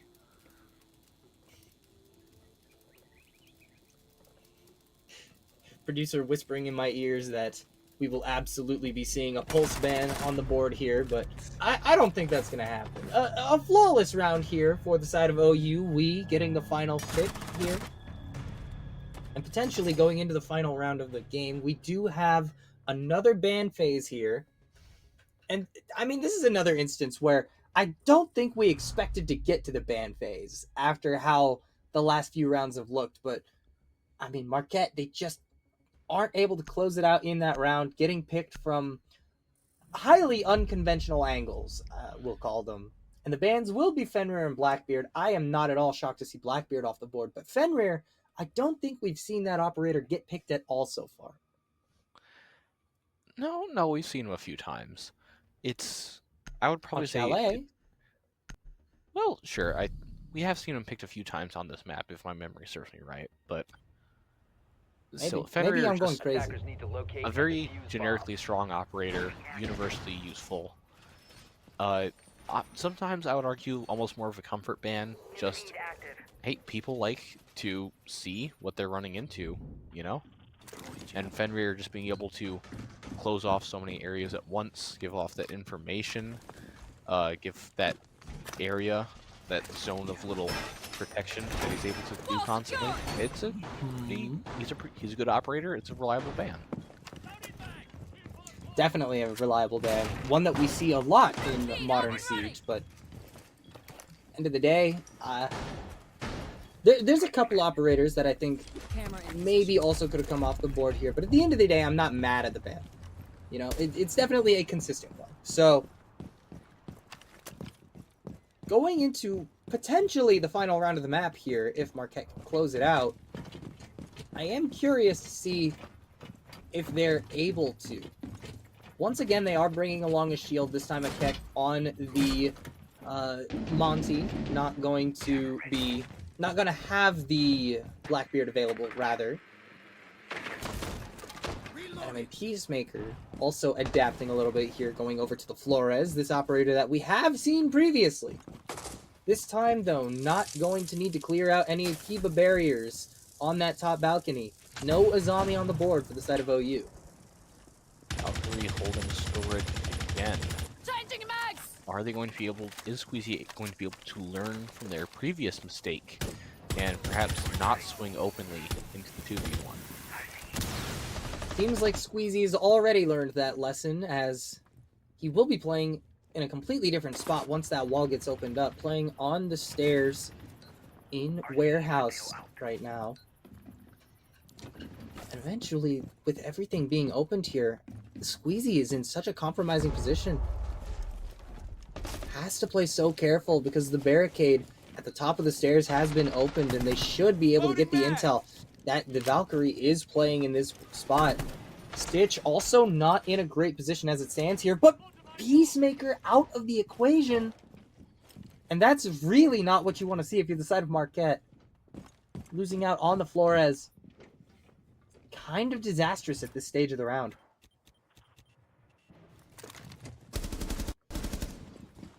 Akek has walked into Elysian Mine and will get it out of his foot eventually, surely, but takes a lot of damage in the meantime. Squeezy also does eventually go down. But it's a 4 versus 4, and a lot more damage has been done on the side of Marquette, so they are going to have to hit some very clean headshots here in order to close this out comfortably. The utility is sort of ticking down here, and we're seeing everything kind of slowly come together. We're nearing the last 30 seconds of the round, and we're just seeing defense almost get pinched in together here. Akek here on Monty just being able to act as almost a human drone here. Just walking forward, taking the space, steps on the goo mine, swings off of it, not expecting the Grim in the back. Oh, but the pick rolls through anyway. 2 versus 2. With the Imp down on the ground. Makes it the effective counter here, but with one player left alive. Abahide able to close it out, and that is the map. Nighthaven Labs. Not nearly as close an affair as that first map of Chalet was. Marquette, they take it all the way, and now it is going to map 3. It's Clubhouse time. Oh, that's kind of absurd. That is kind of absurd that they were able to bring that one all the way back after they kind of got smashed on the first map. For their own map pick, going, what was it, 7-2, 7-3? It was 7-3, yeah. A fascinating turnaround, really. We saw some very good team play, some very good gadget usage, and overall a lot of coordination and being able to work with the teammates in order to accomplish that goal that you're looking for. Map 3 coming up right after this break. Don't go anywhere. It's been a banger, and it will continue to be a banger.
don't care three Marquette. Go to them.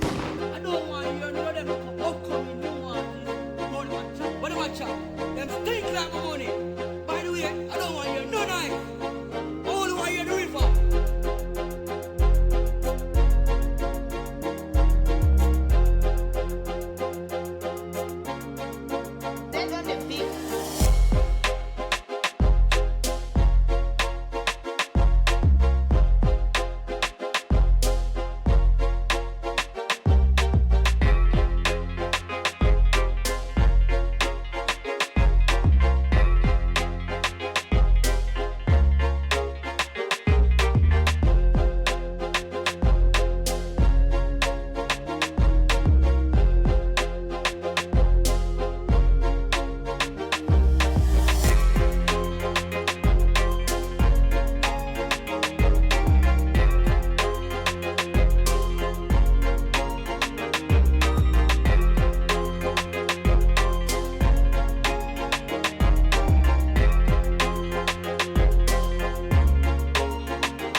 Ladies and gentlemen, welcome back. I am not genius. Unfortunately, my guy had to go. I probably sound a little bit weird in your guys' ears tonight as well. I'm not set to be the caster for today like these fine gentlemen in front of you guys earlier today. But I'm usually the guy behind the screen, just doing all the production stuff. So I suppose it's finally time to put my face in front of the cameras and get this show on the road. But this is the first time, Gedster, that I think that we have seen a map 3 in season 7. So in week 7. So how full circle is that? That's beautiful. I think this is in fact the first map 3 that we've seen on broadcast this season. I have been here for a lot of the season, and I don't know entirely how I feel about that, honestly. Like, I want to give other people a chance to cast, but it just ends up being me every week. Hey, so. and then other times it's me getting in the back of the camera too. So I'm with you. But let's talk about map 3. We're going into Clubhouse. A very common map. We've seen this map tons and tons of times. It's very cookie cutter, so to speak. And the past 2 maps that we've seen, lots of evidently Chile was very defense heavy. For some reason, that was a crazy series. I was texting some people. I was like, "Yeah, this is gonna be an easy game for Ohio. No worries." And that was at round 6. And then we hit round 7, 8, 9, 10, and eventually 11. And I was like, "Whoa, we might be in for a ride. This is pretty cool." Hold. Yeah, right. Hold on. And then I didn't get to see a whole bunch of labs. I was doing a lot of other stuff, but that was an interesting game too. Marquette I think really started to show up. I don't remember who it was exactly, but. Give me 1 second here. Looking at the scoreboard, Imp I understand. 3 people with over 10 kills from Marquette. That's crazy. That's insane. And so they seriously showed up for that game.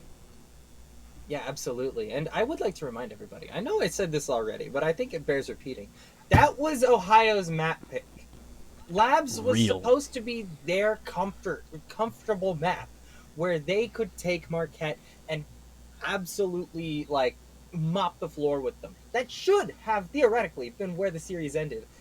And yet, here we are on Clubhouse, going to map number 3, going so late that my co-caster genius had to go to bed because he's got class early in the morning. But I am joined here, obviously, as you can all tell, by Nuko, our wonderful producer for the evening, who will now be producing and casting at the same time. Yeah. Because he's a legend. Yeah, if you thought that the producer work was not great now, just wait till you see what it's like when I'm doing both. So I'm trying my best, give me a couple seasons. I think that we'll be fine after a while. Chippy is very hard to replicate, so it's a little bit tough. But we're starting to getting some stuff figured out. This is very fun so far. I'm having a blast, and we're just about underway into this game here. I'm very excited to see what we have in store for us. And yeah, I mean, Clubhouse it's a fan favorite map, so it's really just it's gonna be so much fun. What's the weather in Ohio? Cold? Yeah, same. Dark? Yeah, same.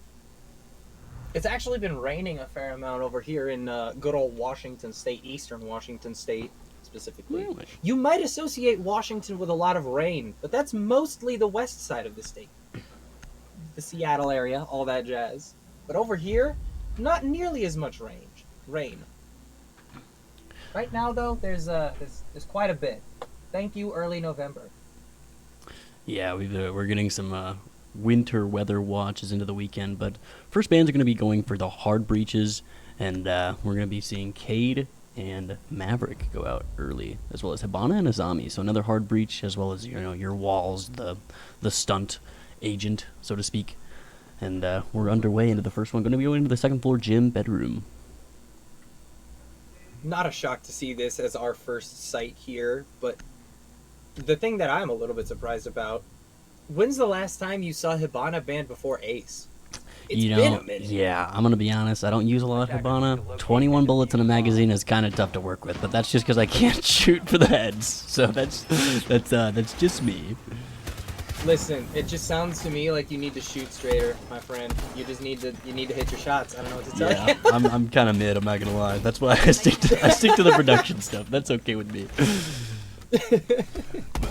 Hey, why do you think I'm casting? We're in the same boat then, surely. Dap me up, brother. Dap me up from opposite sides of the country. Let's go. Gonna be seeing a Thermite and a Flores, as well as an Ace. So double hard breach gonna be going for that back wall likely, as well as the. Oh, gonna be swapping over to Zofia. Actually, eat my words, but they probably noticed the castle, so pretty good swap in my opinion. And we're just about to get this underway.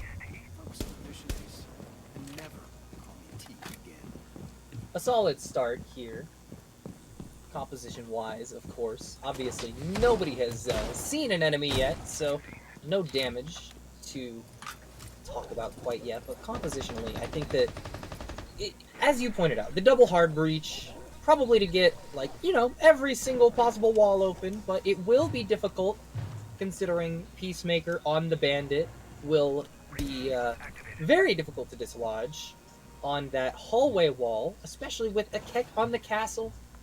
A very common setup for this site in particular, and Dupless nearly becomes the first casualty of our final map of the day, but manages to get away with just enough time to spare. Not taking too much damage, but it could have been a lot worse had it taken just a tiny bit longer. Yeah, just under 2 minutes left to go here. Not a lot of action going on so far. Still a 5v5. Of course, like you mentioned, Dupless taking a little bit of damage, but the walls are opening up fairly easily for OU so far, so they shouldn't have too much of an issue getting onto site, but thereafter is going to be an issue. Some of the castle walls going down as well, hoping to make some way into construction here. Now, one of the operators that I think is going to be most key for this particular round is Stitch on this Flores. We've already heard one of those drones get used, but I mean, being able to utilize those to get rid of any piece of utility on this team that you might want to get rid of, whether it be the frost mats, whether it be the deployable shields, whether it be the Denari trips, literally all of it is going to be a factor here. And I mean, shoving that frost out of the way is so massive. Dupless goes down, but will be in a safe position to pick up, and with Hattie going down as well, it becomes a whole lot more difficult for the side of Marquette to hold on to this one. But as I say it, manages to hold on to just a little bit more health does Abahide. Not a particularly easy spot to find yourself in. A Keck also in a similar position. Diffuser has gone down. I'm not even sure where, but it won't end up mattering. All three players remaining alive will get gunned down by the DMR.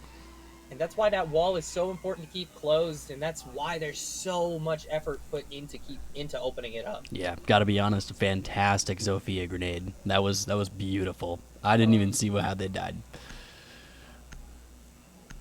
Gorgeous. Gorgeous.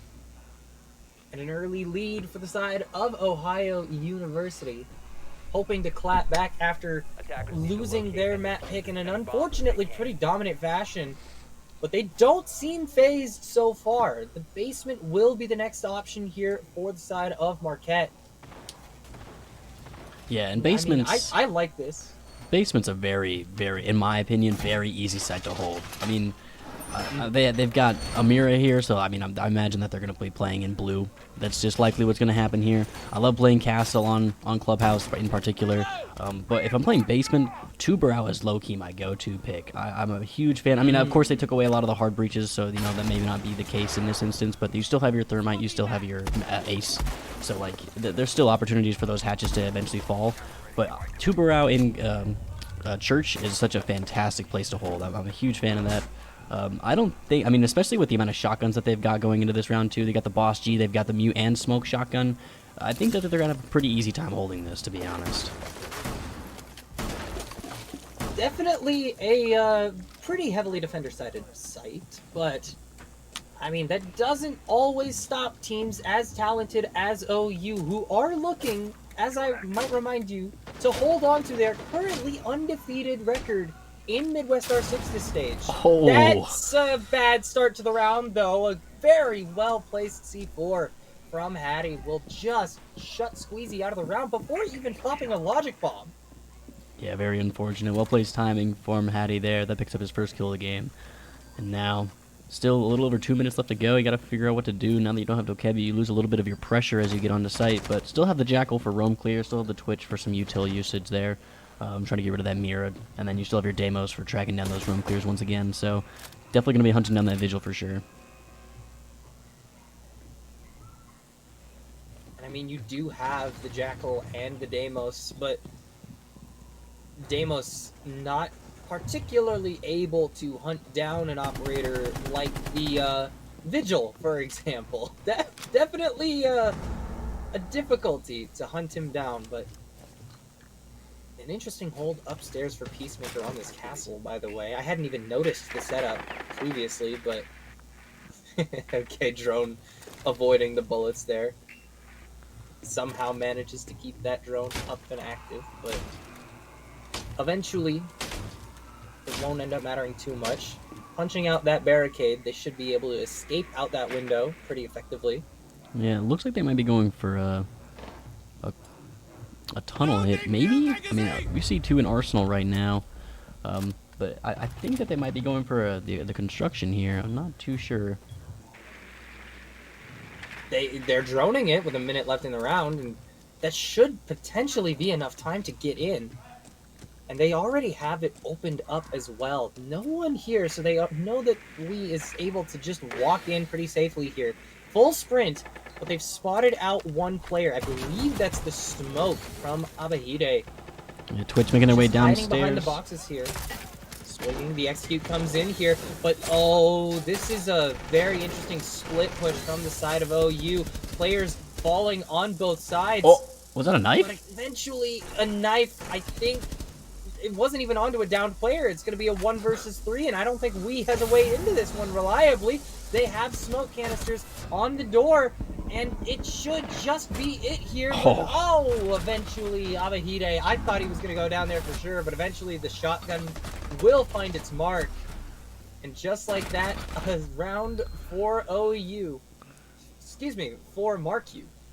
Yeah, I'm fairly certain that Keck got a knife kill there. He just ran, he didn't care. He just ran into blue and just started knifing people. That's kind of insane. I think that you needed a little bit more pressure coming out of tunnel there. I mean, I know that that's a very, big choke point, but it looked like a lot of pressure was already being made blue, and that's a lot of attention that's being made there. So you have to kind of make that shot call and, take a little bit of action. You had that easy shot on Mira after the fact, but at that point you're already in a 1v4 after the fact 1v3, so kind of a tough situation to put yourself in. But Marquette putting themselves in a pretty good position here. That's a great spot for Marquette in that previous round. We are going back to Gym Bedroom, and I think this is the correct call for the side of Marquette to make. I think that just because it didn't work last time doesn't mean that this isn't one of the more consistent sites here. And I mean, if you're not going here, you're going to CCTV Cache. And I have the feeling they want to avoid that fate as much as they possibly can, because you have left operators like the Thermite and the Ace on the board. So that wall being opened as large as those two operators can would likely be a death sentence. You don't want to go there, so Gym Bedroom will be the play. Yeah, you could argue that, you've got the Capitao to try to clear out the Bandit, but, that's just not going to work. If Cade's banned, you just simply can't hold that up there. So Bandit's not going to be able to suffice that kind of, that wall denial. So, yeah, I totally agree with you here. So, Tubarão could theoretically hold on to that for a while, but even then, that's not wall denial. That's just stall.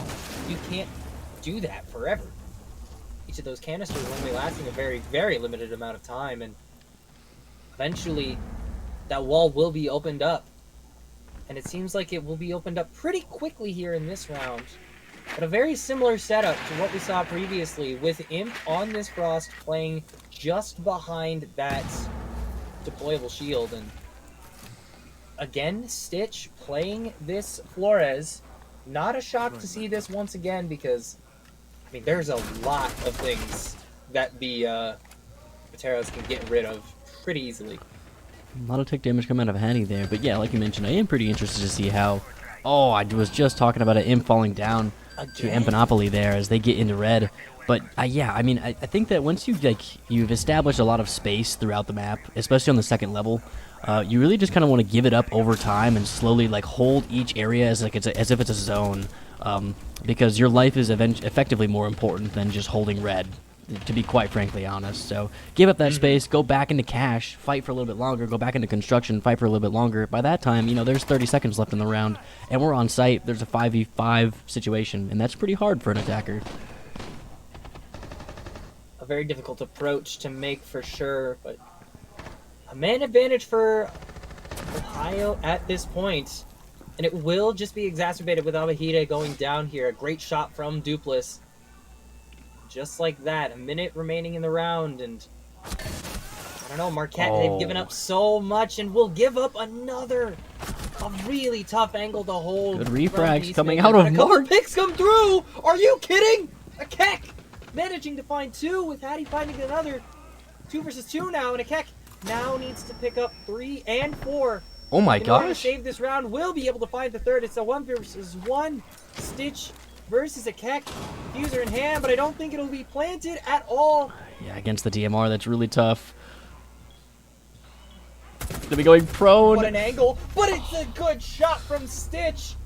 Not an angle you typically expect a defender to be at, but it is going to be shut down very quickly. I'm not even sure that you had a clear shot onto the Flores there. And just like that, the round goes the way of OU once again. Gym Bedroom, despite normally being a very solid site for the defenders, just feeling very weak right now from the side of Marquette. Yeah, crazy work so far, honestly. I mean, like I mentioned earlier, I think that if you just give yourself up a little bit sooner as opposed to try to fight that, I think that you'd be fine. But Akek really tried to pull through there. He did a fantastic job. A+ for his efforts. OU taking that round, and we're going to be going to CC Cash, like we mentioned. Not a great look, but we'll see what they can do. I think it makes sense to go to CC Cash here, though, because Castle got banned out, and Castle is one of the most important operators to be utilizing when you are defending Gym Bedroom. It allows for the Bandit to consistently defend that wall, for example. It allows for you to hold otherwise unholdable spots, and losing out on that operator, not shocking. We'll put it that way. Definitely one of the most annoying operators to have to deal with when you are attacking this map, but I mean, going to CC Cash, bringing along the Bandit, it is not surprising to see that this is here, but I mean, Stitch is bringing along the Twitch, we're seeing the typical usage of the Thermite. Once that wall gets opened, it's going to be very difficult to have to deal with here.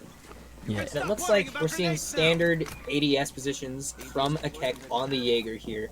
No Azami, though. That was banned out in the initial ban phase. So, yeah, not going to be able to do a tree. Ace getting banned in this one now as well, so now only the Thermite to suffice for this hard reach. But I think Bandit will be able to hold this. Maybe. It kind of depends on what it's going to look like, since this wall and garage is now open. They're going to be able to throw nades, throw some util at the Bandits themselves, so it's going to be very interesting to see how it goes. As you said, Azami was banned, so you're going to have to hold up rafters by yourself, and Akek is kind of just sufficing with what he's got with the Jaeger. So Gonna see how far he holds on as well. Staying crouched in this very vulnerable position, but eventually Hattie is the first player to fall. Such a difficult site to find safe places to defend from. And that Denari going down is potentially disastrous. Especially since you can just get rid of his laser gates very quickly. The moment you know where he is and the moment you know you're safe.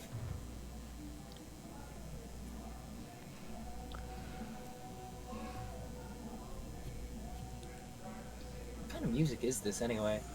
What is the jukebox playing? Bike rider music, man. Bike rider. 130 left in the round. That's its own genre now. That's its own genre now. Sophia trying to make their way on. Looks like Grim and Sophia both going to go through garage here, trying to make their presence onto Jaeger. But ADS going to be holding on for just a little bit longer, as well as the Goyo's hopefully going to stop some of this pressure as well. The Twitch making some annoyance there as this looks like OU trying to get this guy out of his spot. He doesn't have a lot of places to go. He can't run away.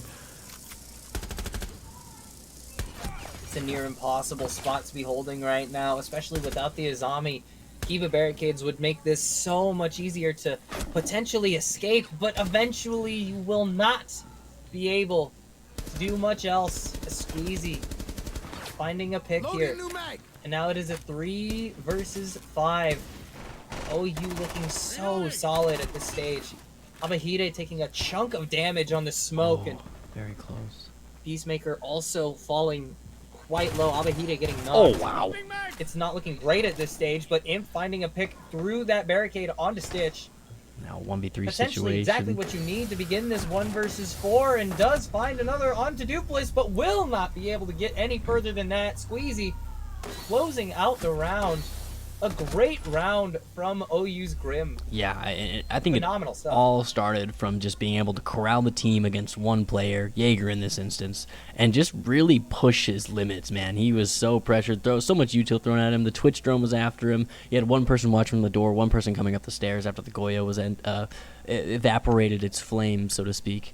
It was just too much for him to handle. I would have loved to see Marquette try to help him out a little bit. I think there was like a 25 to 30 second time span where he was just fighting alone against 2 to 3 people. That's something you kind of want to pay attention to as a team, I think. But OU did a fantastic job putting that pressure on. It's good gameplay all around thus far. I mean, despite a couple round losses here, I'm still pretty impressed with Marquette so far. They're playing some damn good Rainbow Six as it stands. Yeah, now that they're back Down. in basement, they're going to have a pretty easy time, I think. This is going to be back to cookie cutter. They got their shotguns again. They got the mirror again. So OU just has to maybe try to find and see, like, what did we mess up last time? And Marquette just have to, see what we can do. Maybe make some trickier plays. Way to be so petty against that drone. That's so funny. Just blasting open the front door to get one drone. I respect it. I respect it a lot.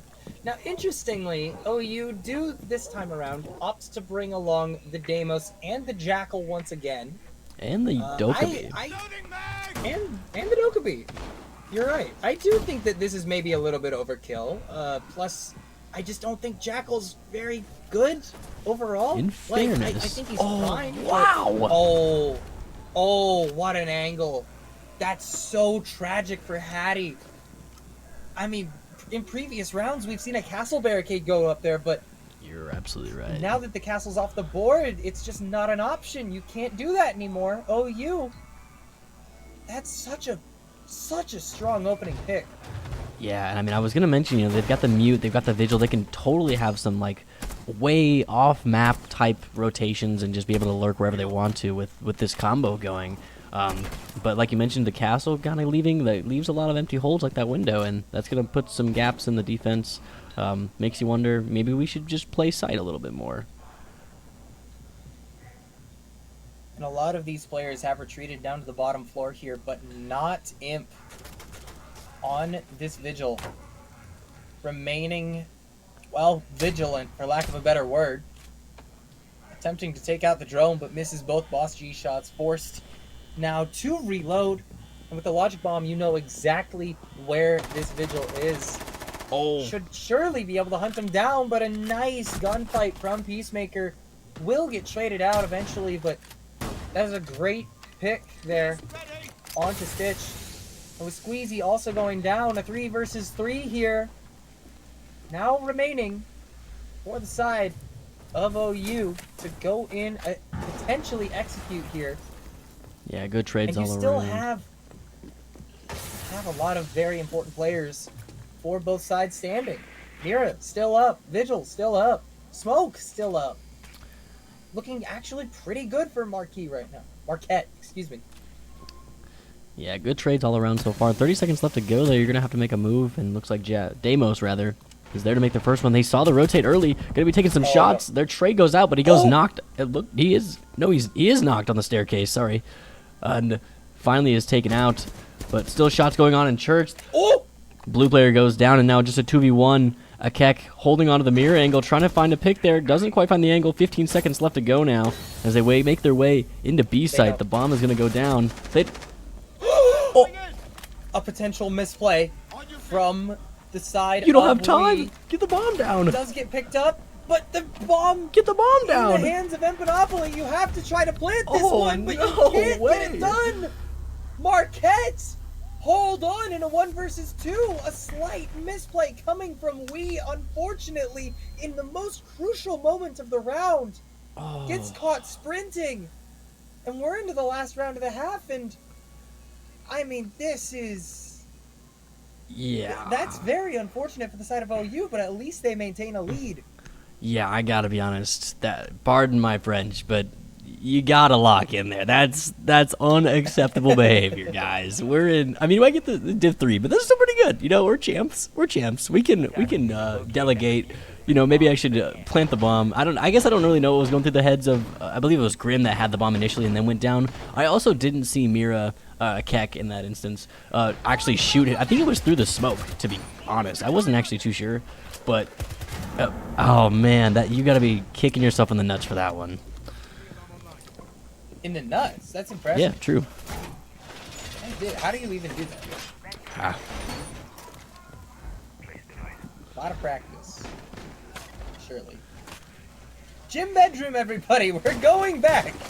And, I mean, once again, important to note that we're doing this without the caster. But, I mean, they managed to do it last time they were here, so... Very distinctly possible that we see an even round count going into this one. Oh, no, excuse me. I got that mixed up. OU won last time they were here. True. I am being silly right now and forgetting the order of rounds. Second time we've seen Pulse this series as well. Going to be interesting to see what What is Keck going can on? whip out. I think that he was just maybe envious. I don't remember who it was from OU that used Pulse. I don't quite remember. But he might have been a little bit envious. He's like, maybe I can try this too. Maybe I can kind of cook. Wall going to be opened up fairly early, though. Going to be something you have to hold on to. I would love to see Imp just play a little bit of time here and then get out because you know you're going to be pinched. You've done it twice in a row now. Surely he doesn't go down in the same spot for the third time. No. Imp will go down Imp. in the same spot for the third time on the operator. I shouldn't bash you. That That's is a hard consistent, position to yeah. play. It's very hard. I have to It be is honest. difficult. It is difficult. I will give you credit. It is difficult. But surely 3 times in a row is Yeah, you're kind of crazy. You're freelo at that point. I gotta be honest. Empanopoly, you're gonna pick up Hattie. Also going down. I mean, this is just looking worse and worse by the second for the side of Marquette. They looked so good on that previous map. And now here we are on map number 3 in Abahide.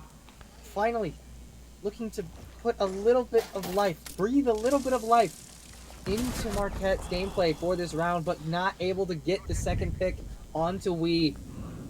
Already, I believe, getting more kills on this map than the other 2 combined, so big ups to the GOAT.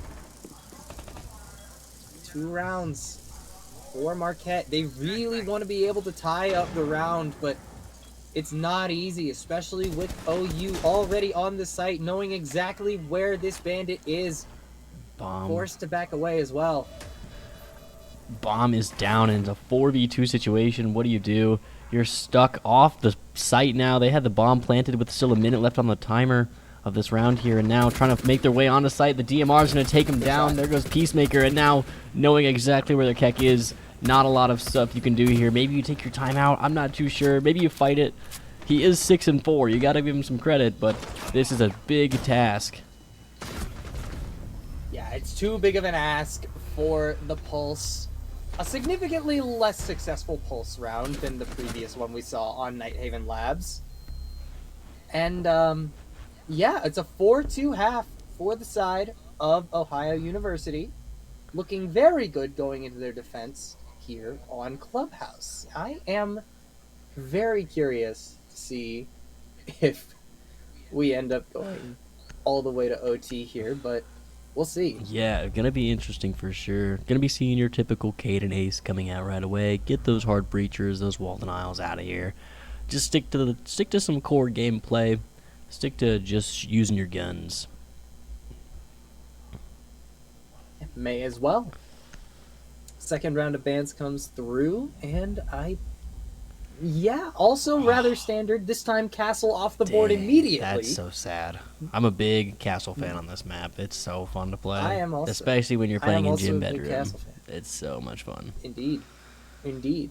But despite the Castle not being on the board, it does appear as if OU are going to be going to gym bedroom anyway.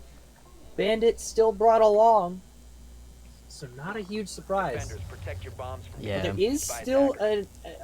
a couple of efforts here to defend that wall from being entirely denied, namely Stitch on this Aruni Yeah. and Squeezy on this Jaeger. Yeah, a good replacement for Castle for sure. You got the Warden as well. This is the first time we've seen a shield as well. Looks like M's going to be rocking Blackbeard. And then you've got your typical Bandit, Jaeger, Mute. You know, pretty casual stuff. I would like to see them hold the wall for a little bit longer. Looks like the shield will be able to help Bandit a little bit with his tricking. But Capitao might cause some issues. We'll see, maybe. No ADS over here, so yeah, very likely that Bandit does get forced away from that position by the Capitao. In fact, will just be running entirely in the opposite direction. Maybe not even attempting to trick at this point. Very spread out as well. Jaeger all the way in garage. We have some players just kind of spread out a little bit. We'll see what we can do here, but gonna be going for a garage execute up on the second floor, so pretty common. Oh wait, whoa, a little crazy angle. No! A little bit of tick damage there. Definitely gonna be scaring Imp a little bit. He's gonna be on his toes for the rest of the round. Yeah, tiny bit of poke damage there, but not quite enough. And it does look like the wall gets opened very early. Yeah, the Bandit just opting not to play anywhere even remotely close to that. So, a very interesting defensive setup because they've kind of just all in on defending this wall, but let it get open very, very quickly. Yeah, Marquette also playing kind of just about all over the map as well. They've got two players in, sorry, I'm not too familiar. CC, still working on it, but a fantastic duplex C4. Doesn't get both of them, but he does get the knock on Imp. And will he be able to reap the rewards? He will. Stitch gonna pick that one up. I mean, what a gorgeous C4. We manages to find Hattie as well. A Keck does get the trade on to Squeezy, so Jaeger out of the equation now, but those ADSs could still provide a little bit of value for the team. Diffuser is going down right Interesting. now. Oh, he has to Eventually, reload. A Keck Okay. gets taken out of the picture, and Stitch gets the kill. And that's going to be a 5th round for the side of Ohio University. Oh, They wow. are feeling really good about being able to finish out this series and continue their winning streak. Yeah, fantastic 3K from Stitch there. I can't believe he got that kill in window. That was crazy. But yeah, definitely showing up. And now going into church, you gotta feel confident, especially knowing that the Mira isn't banned. That's gonna be feeling pretty good. They have a Valkyrie and a Fenrir as well, so definitely gonna have to, or they have the opportunity to roam as well now. So it's gonna be very interesting to see what they got. Of course, another shield coming out from Ekek. He's gonna be rocking Blitz this time, and we have some floor destruction coming out from Protect your Imp. bombs from being So defused by attackers. Down to the basement we go, and this is where we saw OU take their attacking rounds in the previous half, right? No, sorry. This is where we saw Marquette win their defending rounds. I am getting everything mixed up today. Marquette won. Hopefully. They had a lot I will, of shotguns. That was how I remember that. They did have a lot of shotguns, as happens in the basement here. You bring the shotguns, and they simply they do their job. And as long as they do their job, you should be pretty solidly able to hold onto the site. But I mean, even then, one of those rounds was particularly close for the side of Marquette. I mean, needing to win out a 1 versus 2 in order to take it away. But this time around, a very different approach here. Marquette bringing along the Blitz. That will be the shield of choice here. No Blackbeard this time, no Monty, none of those shenanigans. We're running it down. We're flashing you. And, God willing, we're winning the round. They played the Warden last round, and by God, they're going to play it again this round. Stitch rocking it, so going to be something you have to focus on. As well as the Fenrir, you know, you can't just instantly rush into the site. That's not going to be really an option going in, but definitely some strategic opportunities here, especially with the Deimos to lock some stuff down. And then the Capitao pick is an interesting one from a basement perspective. I haven't really seen that a whole bunch, but I'm curious to see what he's got. Very curious indeed, but this Fenrir is going to be retreating all the way down, not giving many opportunities for Marquette to get the pick here. Oh, what a roam. What? Where are you? Like, dude, this is a map. This is a part of the map so infrequently played that, like, you just forget it exists. Hey, and suddenly there's one player here, and oh, there's a blitz en route to your position, my friend. He is in 1F strip club. All right, that's where he is. What a position to be taken here. A little bit of nitro damage going out. Blitz trying to find the 1v1. There's the backup, and gonna be taken down. Squeezy a little bit early for him, but he has his cam, so hopefully he can just provide some support from behind the sidelines there. From beyond the grave. One of them does get taken out. I mean, this is the reason you bring along operators like Ram. When you're playing into a basement defense, you bring the Ram. You open up every sightline imaginable, and sometimes Abahide just dies to a C4. You hate to see it. So no more hatch opening capabilities other than Hattie's can openers at this point. But yeah, Peacemaker with a gun 6 as well, but not gonna be a whole lot. True. It's gonna be interesting. 30 seconds left in the round here, and still a 4v3. They have the shield, so there's a lot of opportunity to push here, but the Fenrir is still up, so it's going to be a little bit trickier. Going to be coming from the escape tunnel there, and a little bit of hatch presence as well. Dropping down, trying to find the shot, doesn't quite find it. Does get the knock, he doesn't. Uh-oh. 3v3. Oh, a fantastic trade. Another trade. Well, but whoa! Shield down. And Peacemaker out of the equation as well. It's just Imp left in a 1 versus 2. Manages to find the first on the Empanopoly. But can he find Dupless? In time, Hazard Abuser in hand, gets behind the deployable shield. Where is this Fenrir? They know exactly where it is. And they don't even give him the opportunity to find the kill. They know it's over. So they just get off the defuse.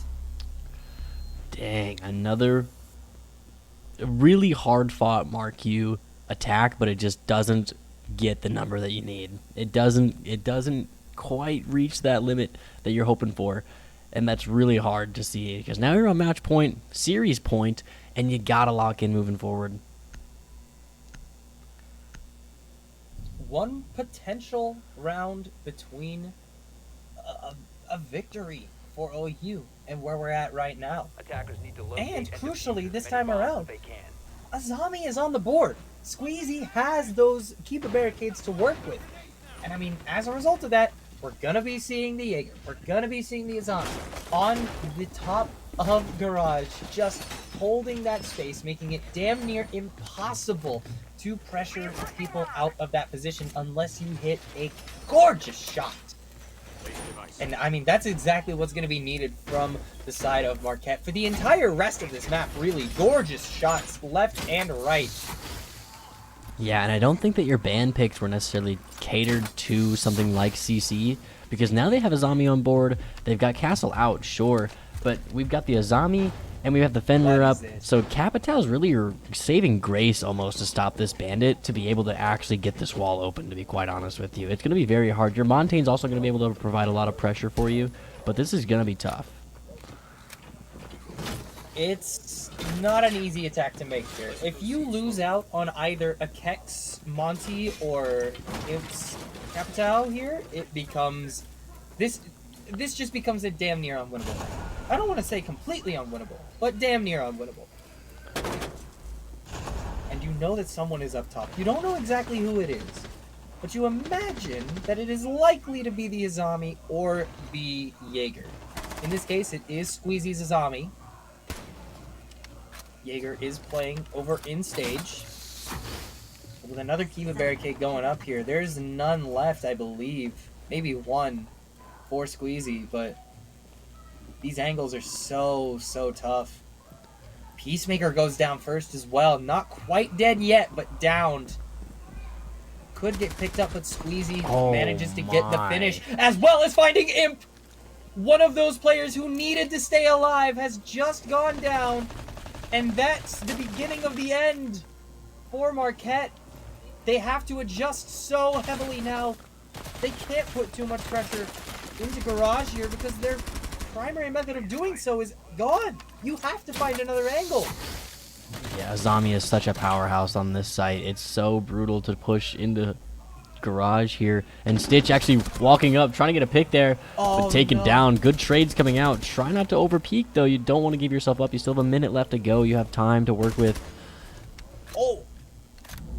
Nearly just putting the nail in the coffin, but Squeezy not quite getting the kill. Reacting just slightly too late. Minute left in the round, and it's still a 3 versus 4. A Keck on the Monty, going in at a completely different angle this time around. And they have Abahide on the distraction in a completely different part of the map, but they're dead he's now. typing. Oh, I could tell. I knew that was coming. More players Sorry. falling by the second. The smoke canisters out. The bandit battery on the wall.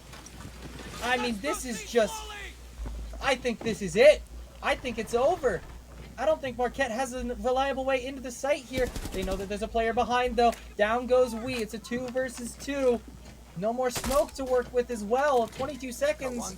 They could get in and plant this diffuser, but it's not going to be given to them for free.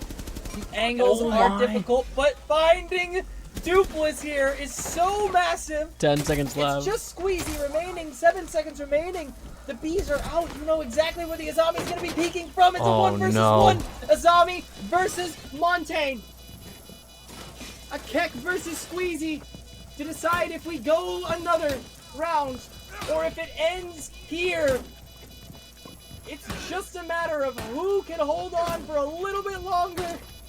Can Squeezy get this kill, get around the shield, and finish this series? Or will we be going to one more? 14 seconds now remaining. I think that they've done it. I think a Keck has stalled for long enough. There's no way the defuse can come in at this point. We are going to see another round. Fantastic routing from this Montaigne. You gotta give credit where credit's due. That was beautiful work. You don't see a lot of Montaigne routing like that too often. Beautifully done. Some of the best, one of the best 2 players on the team as well, just kind of duking it out in that 1v1 as well. You know that one of the shields are definitely being banned here. We've seen a shield constantly from Marquette. That's just my thought process, I suppose. But personally, I'm getting rid of that shield. You could have won the entire series had there not been a Montaigne. Montaigne will, in fact, disappear here.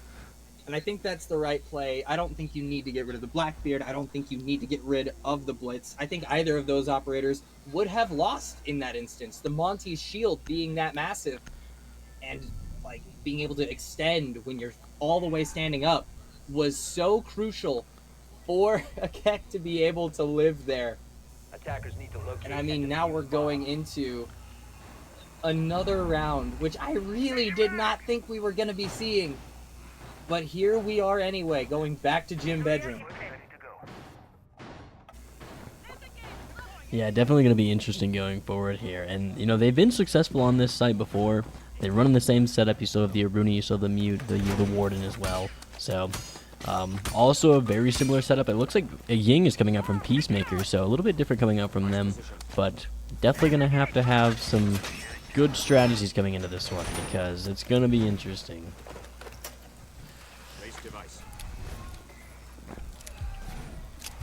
These deployable shields going up in place of castle barricades.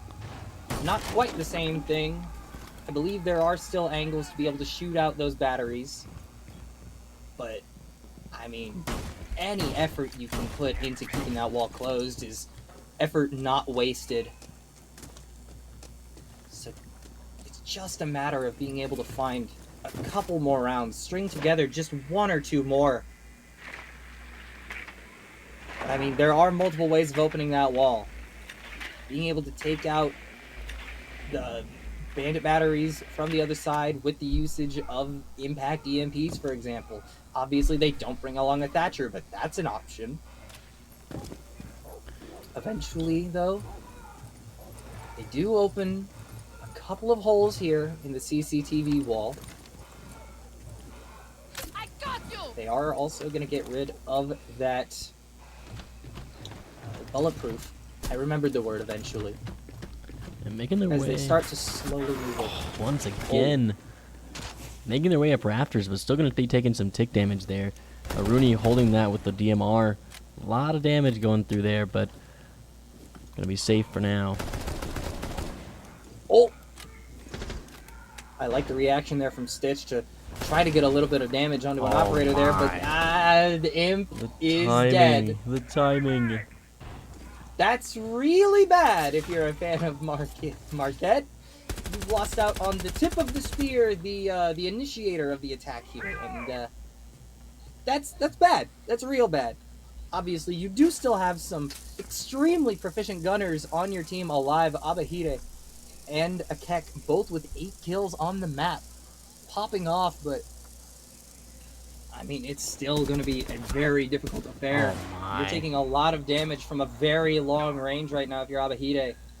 Opting to push forward, maybe aggress and take out this player in the garage, but I mean, losing out on a Keck and Hattie, that's... I mean, I know I said this last round, but surely this time it's over, right? 45 seconds remaining, you're in a 2 versus 5, and you haven't done any damage to the side of Ohio University. And a player nearly goes down there. Squeezy's feeling it. Might be swinging pretty aggressively here, but it does end up backing away. But with Abahide going down, it's just Peacemaker struggling so far this map, left in a 1 versus 5 to keep his team alive. And I mean, when the enemy team is running outside to try and find you, you know things are dire. 15 seconds remaining. There is no hope, everybody. Ohio University managed to take it 3-7 in the final hours. Well played all around. Gets another kill onto Empanopoly, but it just won't be enough. There is not time. There is no diffuser. Ohio University, they lose their own map pick, but it does not matter. Map 3 goes their way. Yeah, absolutely. And way to keep the Ohio streak alive. 6-0 going into week 8. You got to feel pretty dang good about that. And I mean, now 3-3 for Marquette. Still pretty good standings for playoffs. You know, I wouldn't necessarily be too worried. You still have a lot of opportunities there. It's going to be interesting to see like what these guys have in store. But yeah, a really, really good game from both teams. I'm super excited for this interview. I can't wait for this. I'm very excited to see both who we get for the interview and to hear a little bit of insight into that series, because this was definitely an interesting one, no matter what way you slice it. So yeah, we're going to be sending it to a quick break, but when we come back, we've got an interview for all y'all, so don't go anywhere.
Hey, boys, let me talk you, knock you out. 33 don't care 3 Marcus.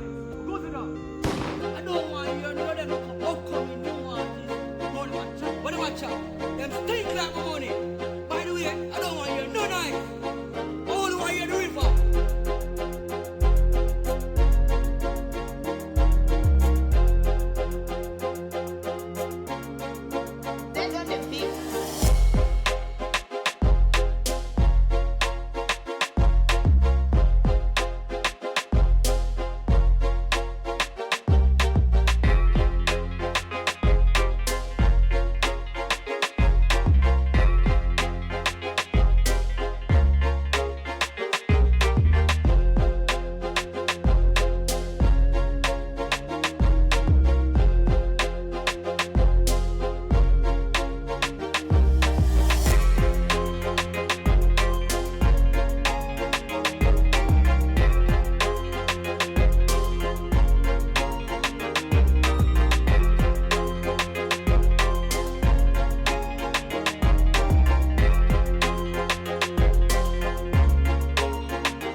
What a camera.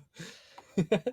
We're here with Squeezy after a fantastic, the very first 3 series game in week 7.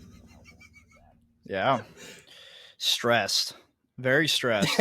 I needed some post game, little nerve soother, but okay. All right. I'm a little stressed, but Marquette always gives us a good game, so I had fun at the same time. Yeah. Sorry, my microphone was muted in the very beginning. You guys heard me, but the stream didn't. Welcome back. Here's the interview. We have Squeezy with us here. Week 7, Season 7, the first map 3 that we've ever seen in Season 7. So that was the synopsis pretty much. And then you guys heard Squeezy. But yeah, Gitzer, take it away, man. Yeah, for sure. So obviously, first of all, big congrats to you guys for being able to take that one away. Thank you. It did look a little bit rough in the early stages. That first map was something to witness for sure. Only ending up taking one attacking round, but it was all that you needed at the very end of that. So walk me through what was happening in the first 5 rounds of that second half. There's a lot of tempo going on when you're on attack. You need to dictate kind of how the speed of things are moving and taking space. And we really weren't doing that. We were kind of allowing them to dictate our movements, and that really caused a lot of timing issues for us. And we just couldn't get the space we needed. We'd get to, right before execute and have like 15 seconds. So it's really hard to get people in position when you do that. The last round, we played more as a team, and we were able to dictate tempo. So that helped a lot. It's just getting used to each other, honestly. This team's still not 100% there yet. They, it's there. We're getting there. And I'm really excited for the future after that. Nice. So obviously you guys are in a prime position at this point, going into the latter bit of the regular season and going into the playoffs here. So you say that you guys weren't like 100% there, but I mean, you guys are 6-0 right now. You guys are looking very solid going into this one. So what's the goal for like playoffs here? I mean, you guys could reasonably take it all. Is that what you guys are shooting for? I mean, if there just wasn't this little team up north named Akron round 2 for us, maybe. But hey, they built their team to take down UC. They haven't seen the Bobcats yet. That's true. That's very true. But yeah, I really do like our chances. I think any other team in the entire bracket we have a chance against. Obviously, the Akron guys are really good, but yeah, I do like our chances. Cool, man. Yeah, that was actually one of my questions. Was just kind of like, who are you scared of? I mean, you are 6-0 right now, so I mean, who are you scared of? And I'll ask 2 more questions, and I'll just let you answer them both. You guys won a map that you've never played in Season 7. Maybe you've scrimmed it, whatever the case may be, but you've never played it in League, and then you lost one of the maps that you pick. How does that make you feel?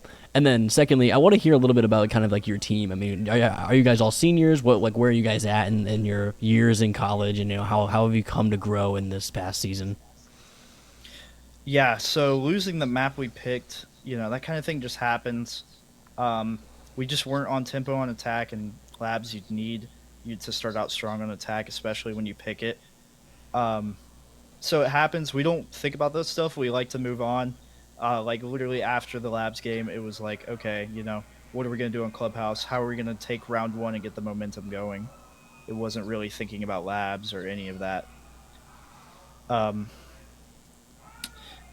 the team, this is the first year that we really have like all 5 guys returning except for Empanopoly, but he was really there last year, hanging out, playing ranked with us over the weekends. So most of us are sophomores, juniors, seniors. I'm the only senior.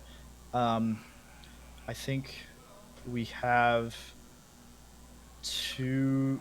I think we're all juniors after that, actually. Yeah, we're all juniors after that. Oh, okay. So, yeah, this is a good group of guys. We've been building the chemistry for a while. This is probably the best MWR6 team we've ever had, so it's really exciting. Yeah, you guys will have a threat for quite some time then if you guys are, sophomores going into juniors. You guys have something built, and now that you guys are young and still building that, you guys have quite a long journey ahead of you. I think you might be able to outlive Akron. Maybe. They got a good B team though. They got a lot of guys coming up in there. That's true. So Yeah, the one last thing that I'll mention too, you guys, when you go to playoffs, you'll be punching up into, you guys are Div 3, so it's Div 1 to Div 3 and Div 4 to Div 6, so you guys will be punching up. How do you guys feel about going into playoffs? honestly, we got UW-Madison round 1, or at least it looks like that for now. I think, yeah, we'll still play UW-Madison.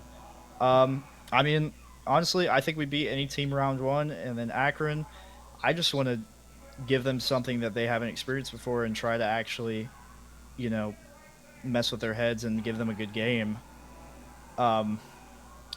So I really do think that round 1's going to be ours. I think we're good enough to beat anyone that we get round 1, and we're going to work on some things for Akron. So I'm Yeah. excited to see it. I'm very excited to see it. That should be a barn burner match whenever it happens. So yeah, best of luck to you guys moving into the playoff stage here. And that should just about do it for us tonight. But before we go, Squeezy, do you have anybody you'd like to shout out this evening? I'd like to shout out all my teammates. I'd like to shout out our coach Aiden, who's being an alcoholic in a bar right now and drunk texting us during our game. So thank you, Aiden. In fairness, Really, is there any other way to coach? He's saying good stuff. So Hey, Hey, it doesn't we'll take sound it. like you two are too far apart. I'm just kidding, man. Congratulations, of You can't course. call You him guys have out done like great. thank you. Thank Hope you. best of luck to you in the following seasons, and make sure you guys are tuning in for the next couple of streams because we're entering playoffs pretty soon here. We're into week 8, and we're going to be seeing some divisional standings in the next stream. We're going to be seeing a lot of stuff coming in, so playoffs are just around the corner. Make sure you guys stick around, and we will catch you guys in the next one.